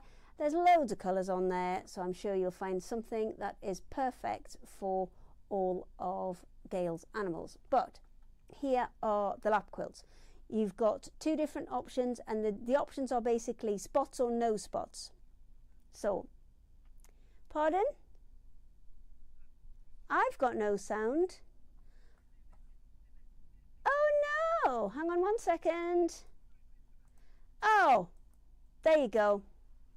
It was showing me sound, but I just don't think it was outputting the sound, so I apologise. Right, let's do it again. Quilt sets are here. Bubbles or no bubbles are your options. All of the colourways are on there, and you've also got a £10 discount on each of these. So you're getting 2 rolls, and you're getting a quilt pattern as well. Let me just scooch back to the 16th of February. So you've got the two options there. Now I've got one of the options lap quilt. So one of your rolls will be this kind of delicious ombre, and then one of your rolls will be plain white. Now this one is done just as a log cabin, so it's done as a log cabin block, and it's built up, and it's built up to, I think, let me see, 2, 4, 6, 8, 10, 12 inch, no, yeah, 12 inch block, that is, and then it's done 3 by 4. But there are loads of different really simple patterns you can do with this. So this one takes the whole thing, the whole 2 strips, and sews them together. The whole thing, it's a rail fence. So you sew the whole thing together. This is a brilliant beginner's quilt, because if you're not that great at piecing them together, then can you see just there where that join is? It's white on white. So you're not going to see, even if you have made mistakes, you're not going to see them. So this one, you're going to sew all 12 meters together, cut it in half, turn it round, sew them back together, so you've got one big long 6-meter strip. Once you've got that, you're going to cut them down to 8.5 inch squares, and then you are going to put them all together. Let me see if I can stand up without pulling out several million wires. Ah, yes, I'm good. There we go. Super effective, because that gradient does all of the work for you, and such an easy quilt. We showed this at the Houston quilt market, and they called us a gateway quilt. Which I don't know, I think is flattering. Yeah, I'm going to take it as flattering. So super easy, but brilliant as just binding as well. So if you just want to use them as a couple of rolls of binding, it's still cheaper than getting them as 2 individual rolls, because the printed ones, the printed gradient ones, they are usually $14.99. These ones, the plain ones, usually $9.99. So as a pair, you're getting £5 off, and then you're getting your quilt pattern as well. So and it's a log cabin one, I think. Yes, it is. It's a log cabin one. So it'll make the same pattern as this one here. So let me just grab everybody else back, because that was very quick. Are you eating things, Nicola? Have you got snacks? No, no, I had my thread in my mouth. Oh, I thought you had snacks. I mean, it's not frowned upon. I was just asked what the snack was. I have got a glass of tonic. No, I wish. No, water. No, I've got juice. It's actually a virgin mojito. Oh, okay. Oh. There you go. Virgin Very one. nice, very nice. Right, where are we up to? It's Gail's turn again, I think. Yay. Are you ready? Yeah, good to go. You look like a coiled spring, Gail. I am ready. Like a coiled spring. Ready to go. Talking of coiled spring, when I was demoing this week on my page, the spring in my chair kept giving way, and I just kept disappearing all the time. So I think it might have something to do with me eating too many biscuits. But yeah, or maybe I just need a new chair. Who knows? It's all yours. Yeah, thank you. So I'm just going to chat to you about a couple of little things, because I got so many animals on you, and I know lots of you bought lots of different animals. So I said that like a lot of the techniques are similar. So I'm just going to cover a few like little hints and tips really with making the animals. So I'm just going to reach across to get the little dog, because dogs are quite popular. I might be making some other breeds then, shall we say. This is just a hound, a generic dog shape, but it just this on my Facebook page, somebody's just made one of these in like a really cream bouclé fabric. It looks absolutely fantastic. And a while ago I made one in like a Dalmatian colour fabric. I called him Dotty. So just see how different they look when you do them in different fabrics. So I thought what I'd do is I'd cover a few little tips on making the dog and how to attach his head, because it's the same as how to attach the head on the cats or the cat behind me. And also a couple of little pointers, maybe on the sheep. So if there's anything else as well, we try to say this to you. This is a space for you to interact with us as well. That if there's something in particular that you want to understand how it's made or how it's done, then feel free to message in. And if I can possibly cover it during the demo, then I will. And as you can see, I am disappearing because my chair is giving out again. I should, before long, I just put him on top of my head because I might just disappear out of shot completely. So I'm just going to rearrange my chair and whiz over. Jump over to your website while you adjust. Yeah, the one that's not working properly, like my chair. Yes, feel free. Yeah, do that. Okay. All right then. So if you are looking on Gail's website now, usually everything would be in the Secret Sewing Club thing. Now it's all saying it's in there on her website, but it's actually from about 3 weeks ago when Gail was last on. So don't check there. Go straight to the top. And if you're looking for Hamish, who is the cow, I haven't even spelt it right and it still found it. There you go. That is him there. So you can get the big one or the new mini Hamish, which is being launched today. Or there's Daisy the cow and there's the mini sheep as well. So I mean, literally you could just type in sheep and it will come up with them. So there you go. McHugh and McTartan, who are the mini sheep patterns, Rambo and the mini sheep pincushion kit, all there as well. Oh, I'm just looking at your little shepherd buttons for your nativities as well. They're very cute. Yeah, hello.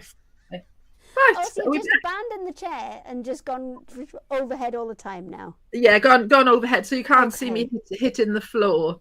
So, so I'm going to have a little chat to you about the construction of the dog. So, what happens with the dog if we sort of deconstruct him? Like they do on all these posh cookery programs now, don't they? They deconstruct everything. If I take his nose off, like so, and then I can take his head off, and that looks a bit brutal. But then we're back to, when I demoed earlier with the cow, you've just got the body, and this time they're different feet, but they're put on in the same way.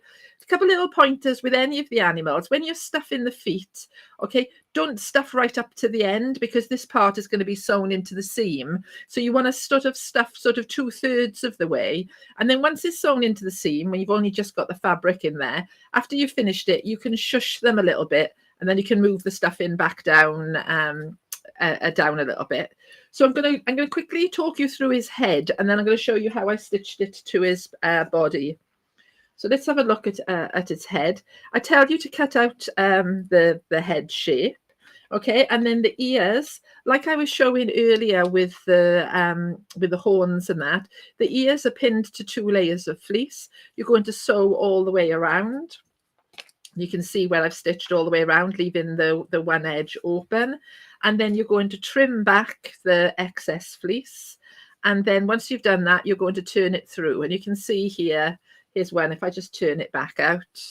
The beauty of fleece is because it's soft and it's got a little bit of stretch in there, everything moves nicely, so it's really easy to turn through. So some people ask me, why did I start working in fleece? It's because it's so forgiving.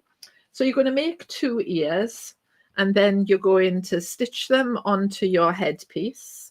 And in the pattern, I try to think that I think of everything for you, okay? I like to tack these in place before I sew the pieces together, so I'm sure that everything's going to be in there. We're going to put the 2 pieces together and sew them together, okay, all the way around with a 1/4 inch seam allowance. Here's one different colour, but prepared earlier. Then I'm going to make an incision into the back to turn it through. So then I turn his head through and you've got his lovely floppy ears. Oh, one of the things I didn't say then when I was doing that, because I'm speeding through it because I'm aware of time. Let me just bring it back and say, in your pattern, I do mention in the pattern, when you place the 2 ears like that and you've tacked them in place, can you see that the ears, the edge of the ears, tend to be near the seam allowance. So I do tell you to tuck the ears back out of the way when you put the piece of the head on, because what you don't want to do is you don't want to nip the edge of the ear in the seam, because that would be really annoying. So so in the pattern there is an image as well where I've tucked the ears back out of the way to avoid catching them in the seam.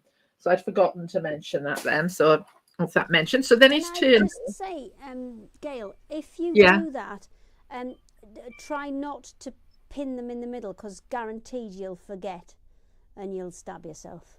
Oh yeah, yeah. That's nicely said, Hayley, because that's very annoying, isn't it? Yeah. When you do. So a top tip is a bit of masking tape. Yeah, yeah. Just literally just tape them in, tape them down, Yeah. out the way, and then that's you're not gonna, because you will stab yourself. We've all done it.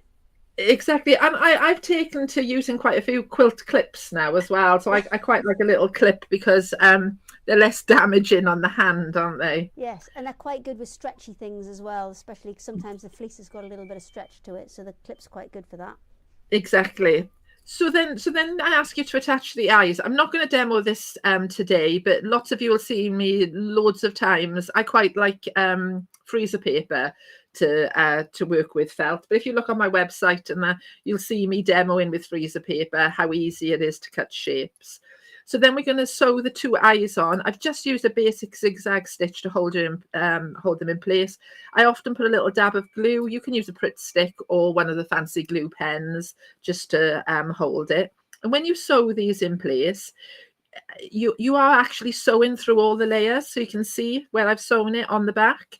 And there's a reason why I want you to do that, and why I didn't get you to sew them in place before assembling the head. And the reason for that is I've left this opening still open. I'm now going to stuff into the head, in between the eyes and around. And this is a technique that I used as well for the nose. So if we look at the nose, I've stitched the nose on all the way through. Can you see it's all the way through? And then I'm stuffing around there. And then what that does is, as you stuff the head then, okay, it makes the eyes sink back into the head, so it makes it look like they're eye sockets. So it adds a little bit more character. And you can see I've put a little bit of white in the eyes. Now this is entirely up to you. I've just used a little piece of felt in both eyes and stitched over the top. You can, if you want, paint that on with a little bit of white acrylic paint or some pens and that. But it does make a difference, because if I just put a straight, like a plain black eye in, it's sort of, I don't want to use the expression dead, but when you put the little highlight in, it does bring the eyes to life. The same thing with the little cow as well. As soon as you put the little highlight into her eyes, it sort of brightens her up. And with this, because it was so small on the little cow, I actually just used a little bit of glue in there. So you can use whatever glue you've got to hand, something like high tack, or also I like to use the pin flare glue. Any of those kinds of glue is quite good on felt. There's some felt glues as well if you want to use them, but any kind of fabric glue. And I've just popped her the highlights of her eyes in there with a bit of glue, because it's easier than stitching it in. Or while I'm here as well, I'm just going to be that person now who just goes from one thing to the other. In this daisy, the mini daisy kit, I actually, after canvassing opinion, you actually get the daisies in there. You don't make them. So on the big daisy cow, you actually make the daisies. On the small daisy cow, you actually get the daisies in the kit. And because the outsides are fabric and the middle is plastic, I ask you with a pair of scissors to cut the stump off the back like so, and then you can pop the daisies on, and then you can put a couple of little stitches through the fabric, and they hold on nice. Yeah, when I did a live, we had a consensus of whether I should sew the daisies on and make the daisies, or whether you should just have pre-made ones, and the consensus was pre-made. In the big daisy, in the pattern, you get all the felts to and the kit, you get all the felts to make the daisies on this one. In the little daisy, I still give you the templates to make the daisies, but I've given you pre-made daisies just to make life a bit simpler. So anyway, so back to the dog. Once we've done that and we've stuffed all the way around, like I said, the nose is made in a similar way, and then we're going to attach the nose to the dog, which brings him to life, and then we're going to attach the head, okay, to the main body. There is a tang in there as well, that all the instructions are in there for the tang and that. But what I really wanted to do is, because the heads for all the animals are attached in the same way, I wanted to just quickly show you how they're attached. So the same thing for the little sheep, the heads are attached in this way. So I would have sewn his nose on at this point, but just for demo sake, I'm going to just sew this part of his head on. So what I'll do is I'll take all of my characters to the table and I'll sit them upright, because I want to make sure that the head sits in the right place. And then once I've determined that it's sat in the right place, normally level, you know, with where his feet are and that, you can pin if you want, entirely up to you. Now, it's up to you where you start, whether you start at the top or the bottom, depending on the character, might make you decide where you're going to start. But just for demo, I'm going to stick a pin in there, and I'm also going to start at the top because it's going to be easier for you to see. And what I'm going to do is I'm going to sew him on with a ladder stitch. And again, like I said, all of the animals are done like this. I don't sew right on the very edge, okay? So I don't want to sew right here, right on this very edge. I want to sew like about a ½ inch back. And the reason for that is then his face sort of sits forward a little bit. So I'm going to pull his head out of the way to begin with. And I'm going to go into the background fleece. And I'm going to take a stitch just to make sure that it's nice and secure, because there's nothing more frustrating than when you pull on a piece of thread and then it just disappears back out, isn't it? Then I'm going to pull his head forward a little bit. I don't know whether I can look like I'm being smart and just get that a bit closer. Was that a bit closer then, or was it a bit further away? Very impressed. And then I'm going to take a chunk. So in the real world, okay, these would be slightly smaller stitches, but for today, they're going to be slightly bigger. I'm going sideways. So a sideways stitch. I know lots of you have seen ladder stitch before, and a sideways stitch across the top of his head. And that's why you're keeping everything soft, because by keeping everything soft, okay, it's then easy to sew. If I'd stuffed him really, really firmly, it would be quite challenging then to get in there. And I'm going to carry on all the way around, working my way around. And I don't pull these stitches tight for a while, because if I don't pull them tight, I've got plenty of space to get in there. Okay, so can you see the reason it's called ladder is because it looks like a ladder, and then as you pull the thread, it all comes together and the stitches disappear. So if I lift that right up, can you see you can't see the stitches at all? And this is the beauty of working in fleece as well, because it's got a little bit of texture in there. It hides all of the stitches, and then they will all disappear, and then the head will be on there firmly. Now, just one other little tip, okay? If you start to sew the head on, then after you've sewn him halfway round, sit him up again to check that the head is in the right place. And if it's not in the right place, just cut the thread, pull it out and start again. Don't sew him on with a wonky head, because you couldn't be bothered to go back. So even I've had to re-sew some of the heads on. So a little bit of effort is worth it then.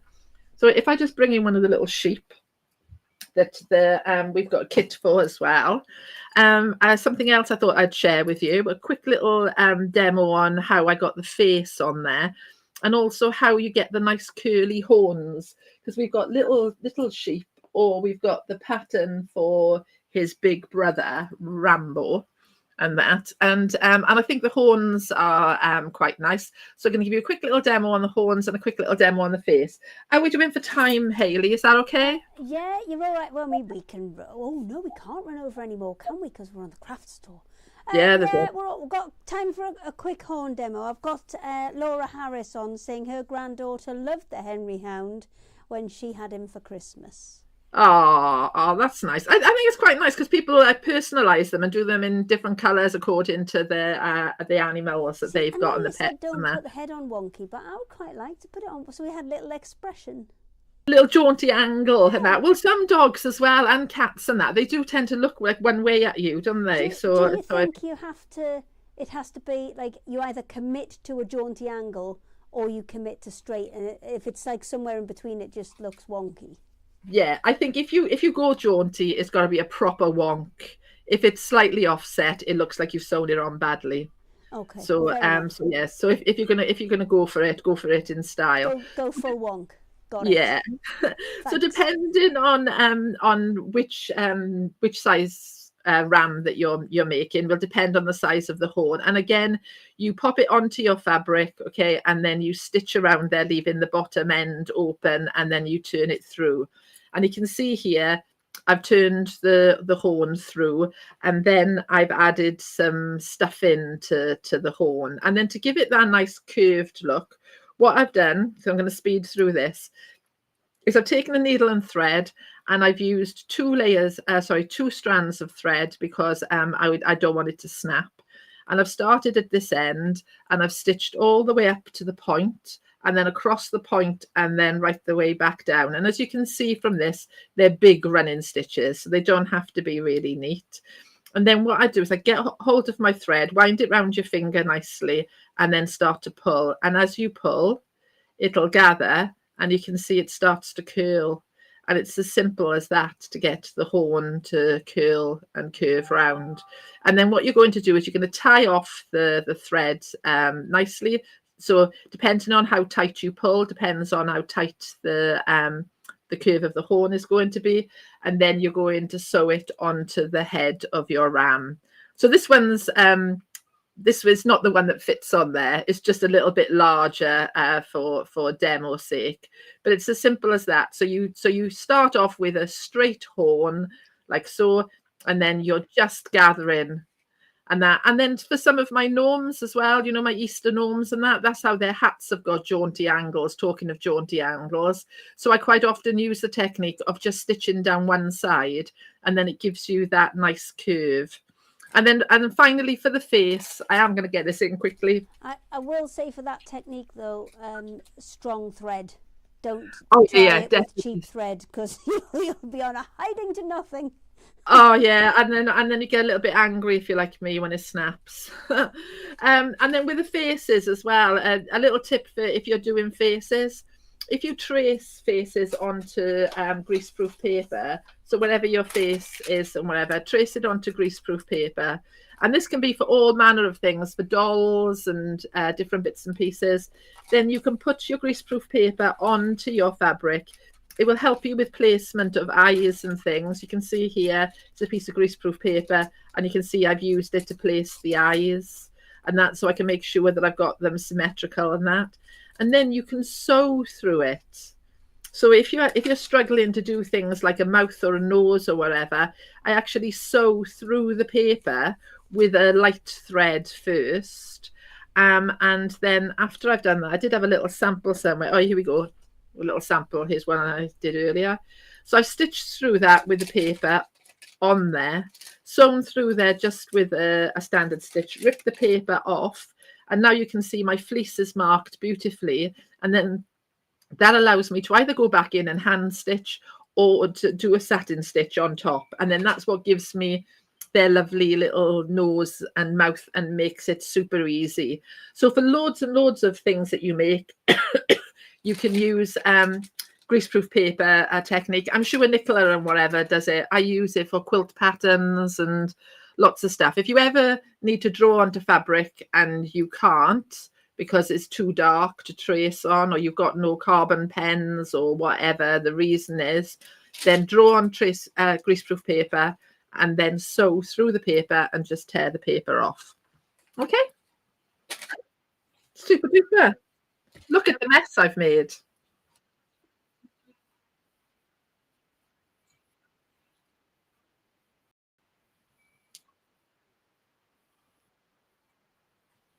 Yeah, that's what that's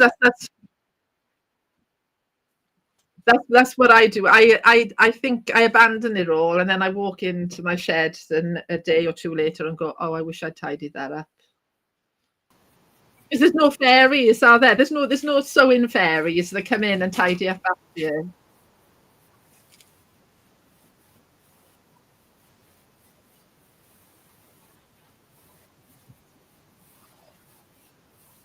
Yeah.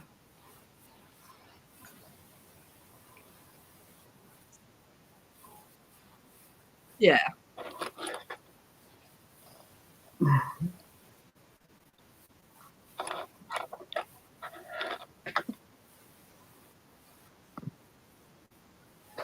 Yeah, he tidies up after me. He's a good lad. But threads, no. I have to go around and pick up the thread. He bought me my virgin mojito. I had a cup of tea earlier, Perfect. That'll do. and I had some chocolate buttons, but I had to go and get those. Oh. I just need the That's the energy. beauty of the Secret Sewing Club. You can just nip off, can't you? No, Somebody's demoing. I've got 20 minutes. Yeah. Excellent. Maria, are you ready Right. for round two? Because you I am. had I'm going to some actually more- I'm going to talk about the these. Goldwork kits. Yeah, because I thought I'll just show you the progress. Because I think on the first Secret Sewing Club, I showed you how to do the applique Yeah. with the fabrics, and then you ironed it on, ready for stitching into. And I'm just going to show you the mesh section and also some of the bit of the Goldwork Okay. threads. Well, I shall. And it I won't shall be long. It'll be about 10 minutes. hand it over to you then. Okay, so I'm just going to share my screen.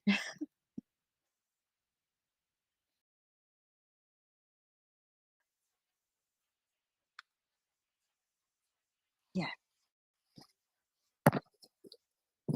there you go. Oh, you've got it. Yeah. These are only 4-inch hoops, so they're a lot smaller. But basically, I'm going to do about in the kit. There's everything you need to make this, and there's full instructions. It's all in colour, and also on my website, I've got the education page, so you can see the videos as well on how to do some sections. So all I've got is usually the mesh thread, the mesh fabric that's actually in the kit is like this. And when you get the kit, everything's printed for you already on the actual fabric, and you just got to put your bonder web on the back, iron it on, and then place it onto the printed mesh on the base. The base is a canvas, like a cotton canvas, like a calico, and all I've done really is tack it with some Gutterman thread. I've double threaded it again. I always double thread my threads because with metal threads sometimes one can get snagged, but at least if you've got two threads, one might snag and break, but you've still got the other one in place. And it's a conservation thing I've been taught. I've just done it for about 5 years, where it's kind of like a safe measure, really. Then I've got the Goldwork threads in the kit. There's pearl metal threads. They're a bit more sort of like flimsy. They're copper wire, and they're all in different colours. But in this kit, you've got a bronze and you've got a gold. And what I'm going to do is I'm going to literally snip away, firstly, the excess. In the kit, you're going to get a way larger section of this mesh anyway. And I'm literally going to cut this away, bearing in mind that you're going to cut this butterfly out and make it into a brooch. It doesn't really matter. It doesn't have to be overly sort of neat, because you're going to actually fold under about 1/4 of an inch of the fabric underneath it. So what I'm going to do now is just snip these bits away. That one is your golden butterfly mini kit, isn't it? And that one's Yeah, that's $25.99. right. So if you head to the Old Maid new website, that's at the bottom, or you can use the QR code at the side there, and you'll find it on there. It's just on the second row, and there's also a mini dragonfly one as well. Yeah, the dragonfly just one see in the is background here. there. Yeah, and that one's really, really lovely. Again, you actually are using string to make that more beveled and the body to make it more, and then it's backed with a brooch piece as well. They both are backed with brooch pieces because you can wear them or you could keep them on the hoop if you wanted to. So what I've done is just like snip away this section, and now I'm going to actually start to do the veins down here with the pearl thread. So I'm going to use the double Gutterman thread, which is in a yellow, because we're using yellow against gold is quite good because you can't see your tack stitches, and it's just a thing that you have to bear in mind if you're using any cottons. Always use your yellow or a goldy colour, and it actually then, sort of thing. So basically, you're just literally going to stitch a piece of the pearl over there, and I'm going to lay it on and sort of roughly measure what I need. I'm going to snip it with some scissors, and that's actually the piece that you're going to lay just over here. So what you do is you lay it onto the fabric, and you're going to start to do some couching. So you're going to literally attach the metal piece onto the fabrics. What I do is I do about 2 or 3 tacks, one a bit further down,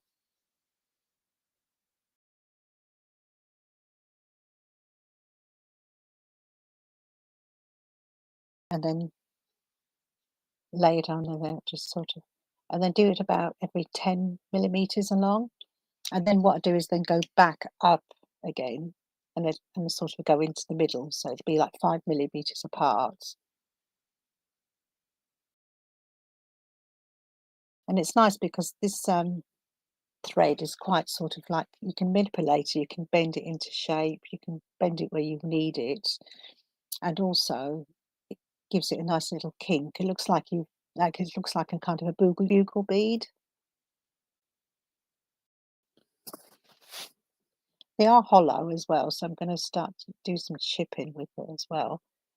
So you can chip it on and stitch it on that way. So that's that piece on. Just going to go back again on the top and lay that thread over again, just in that corner. And that's in place.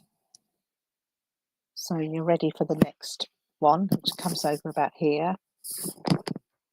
Again, you can roughly measure. In the thread kits, in my kits, I always put more than you need. So if you do get any damaged pieces, you can use it as well. But I always put lots in, so you get more than you need. Oh, there's why I sprung up that one, but it doesn't matter because you can always use these pieces. And doing the same again, sort of laying it over.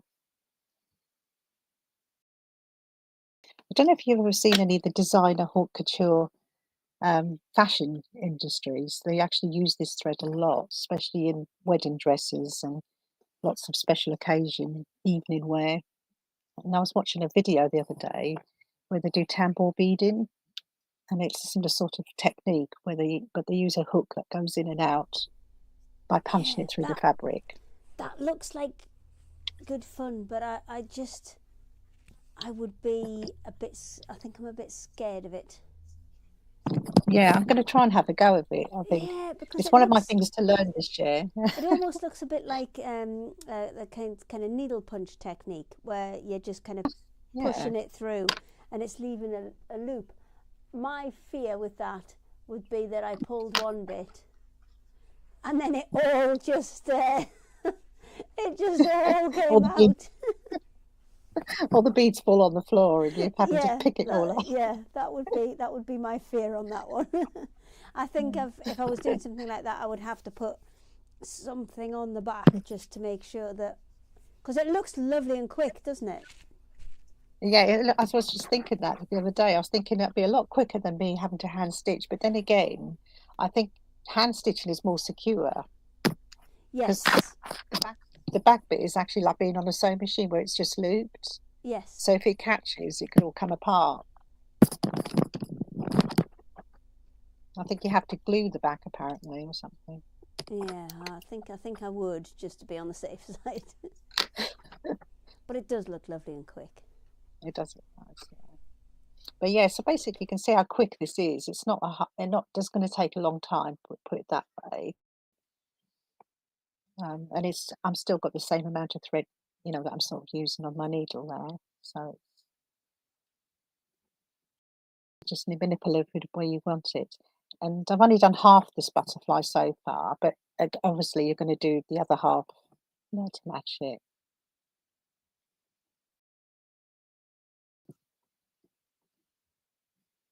What I'll do is I'll finish this piece off, and then we'll talk about the section in the middle. This, sort of the same, using the same thread, which is the pearl wire, which is what this is called.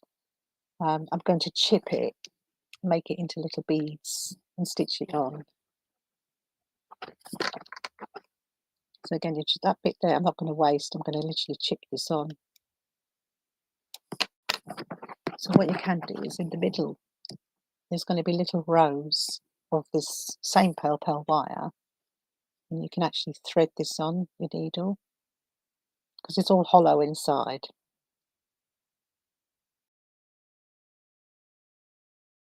So it's on the needle there, and you can pull it through, and then just go over to the other side, sort of fill in the middle sections. So what I would do is on the kit, because these strands come long, they come in long lengths of 12 inches, is actually do all the longer pieces first, and then the little bits that are left over, use that for the middle section. And that's it really, that's how you do your pearl bit. So that's perfect. you can sort of see how it would be finished. So that section, and then after that you're then ready to cut it out and then back it with some felt. Again, you're double stitching it all the way around, which again it makes it more secure. Add the wire and the pearls, and that's ready to wear. Excellent. Do the kits come with a brooch back in them? Or Yeah, everything comes in there. Oh, yeah, perfect. So yeah. Literally, it's kind of ready to wear almost. That's right. And also another thing is you could probably make 2 butterflies because there is 2 printed onto canvas. Oh, and if you are going to do the so what you're saying is cut carefully when you cut your bits out. Don't just take a lump out the middle. Be stingy with how you cut them out, and you might be able to get 2. But you also got a whole butterfly in the gold, so you could have the bottom bit for one wing and the other butterfly could be the top wing. Yeah, perfect. So yeah. Perfect. Right, I can see well, Gail's wandering about, but she's back now. There we go. And I've seen some frantic ironing going on with Nicola. You finished? Oh, that looks lovely. That's beautiful. She always does it. She just uses it. Oh, I've frozen. Hang on a second. Oh, mine's. I'm like, oh, like I'm coming to get you. I'm not coming to get you. It's all fine. There you go. See, it had frozen. I fixed it. We're all good. Right, where are we up to? Let me just go and check if there's any more questions before we. Oh no. I'd frozen my YouTube. There's probably a load of YouTube. Who's got wind chimes or something? Oh, I was just thinking I can hear it. I can hear them in the back. Yeah. That's me outside. Sorry. I'm in my shed at the bottom of the garden, and I zone out from the wind chimes. It's a studio now. It's not a shed anymore. Yeah. I know. Well, that's it, isn't it? It's my creative space. It's nice to have a meditation. Quite nice hearing them tinkling in the background. It was quite cool and yeah, it's my yin and yang. Because I do Tai Chi, so we have wind chimes to the sound of Tai Chi. Oh dear! So I actually started doing Tai Chi about 6 months ago, and I love it. I should do something like that. Yeah, we all think that, Gail. We all think, I should really do something. I should do something. I should do something. I should do some exercise. I should do but then, time. But then, as we all know, we never get time, and then it all rolls on to one thing, and then the next thing, and the next thing. Yeah. Right, so we've got about 10 minutes. Oh. Does anybody want to remind anybody of anything while we have still got 10 minutes? So I'll go Nicola first. Miss, please. I've moved my camera, and now I can't see where my buttons are. They're behind the camera. So I shall just... I'm grabbing things. Go on then, you've got a quick 2-minute reminder. Lovely. I've got 2 new big bag kits, and they're using the 2.5-inch hexagon and the 2.5-inch diamond. Come as a kit with everything in it, with the templates, or just the fabric. So if you've already got the templates, you can get the fabric pack. I've got 2. Gail, don't I've only got one of them. One bag. Yeah. Oh, I've lost the other one. Oh, I've got it. 2 little ones there. They're gorgeous. And my favourite are my new shoulder bag and crossbody bags with the attachments. Now they come as a complete kit, or the templates with the pattern, and there is also a hardware set. So all the buckle clips, sliders, webbing, everything like that, I do a little pack so you can make more. So they're really special. And then I've got these slow stitch packs. So that Splendid. I'm going to just show everybody your website and where to find them. So if you head to daisyandgrace.com, you can either use that QR code or just click on the Secret Sewing Club, and then all of the things that Nicola's shown you today will all be there. The only thing that I don't think is in there may be the hexagon in a, no, diamond in a hexagon. That one. Star in a hexagon. Oh, so close. I was just going through all the shapes till I found it. If that was the one you wanted, that's the quilt behind her, then just hit the home page, and then it's literally the first thing that will pop up on the home page. There's lots of other things on there. Don't have mooch about. There are many, many fantastic things. Now, I'm going to be very brave, and I'm going to cut straight to Gail. And she's there, close as I can see the hands. We're all I'm here. So I didn't get around to talking about these, but I did a long demo on these on my website on Wednesday on Endless Thread and that. So if you want to see how the little bunnies were made, I love these. I think they're super cute. They come with wings or without wings, and you can make them. In the pattern, you get like the little Easter egg and that, so you can make them for Easter, or you could just make them with hearts for any other time. And they come in a choice of 3 colours, in mint, in blue, or in pink. And they're Hoppy Easter. So the kit comes like this with all the instructions, everything in there to make them, and you make 2 out of the kit. And there's also a kit for Warren, for their like little partner. And then Warren also comes in pink, blue, or mint. And again, you've got the instructions on how to make 2.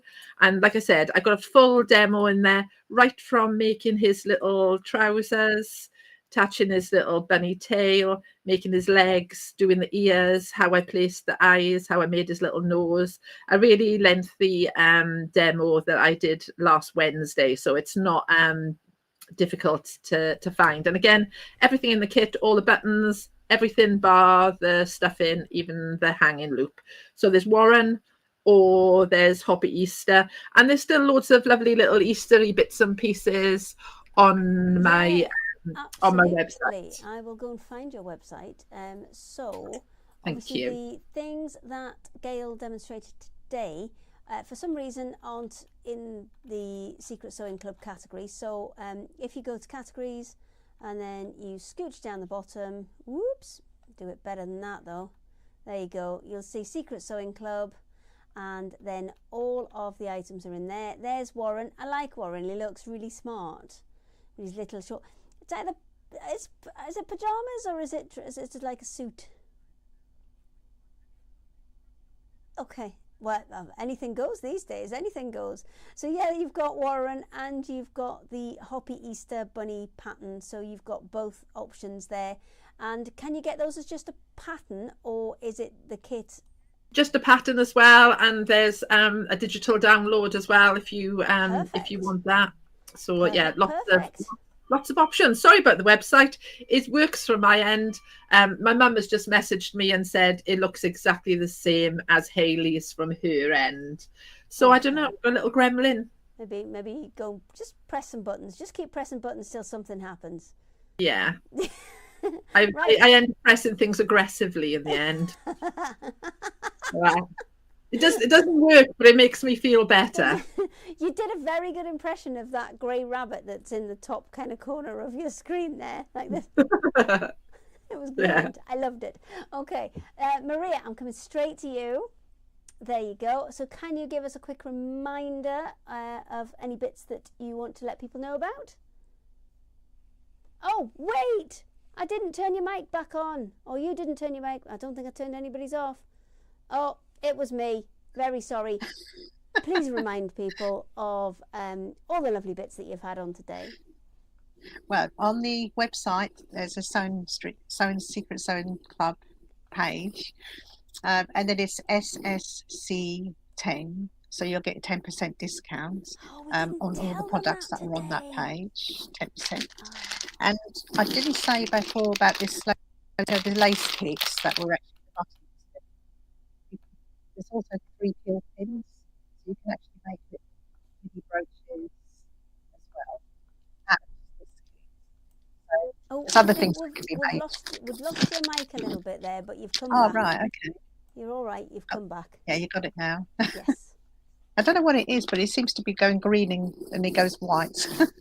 But yeah, so you can do other things just by using the lace kit pack, which is it's a little brooch that you can make just out of the fabric that's in that. There's 3 of those that you can make. Remember, there's I'll hop over to the website and I will show everybody what is there. So you've got that white cotton embroidery thread there, which Maria did in her first demo, where she actually used the alcohol markers to colour that in and make it look as if she'd done some very, very clever stitching. You've got the extra strong thread, the Trim It glue, which is brilliant for sticking on all those embellishments. Then we saw the fabulous 40s panels. Now, is there 4 different ones in there? Let me have a quick look. It's thinking...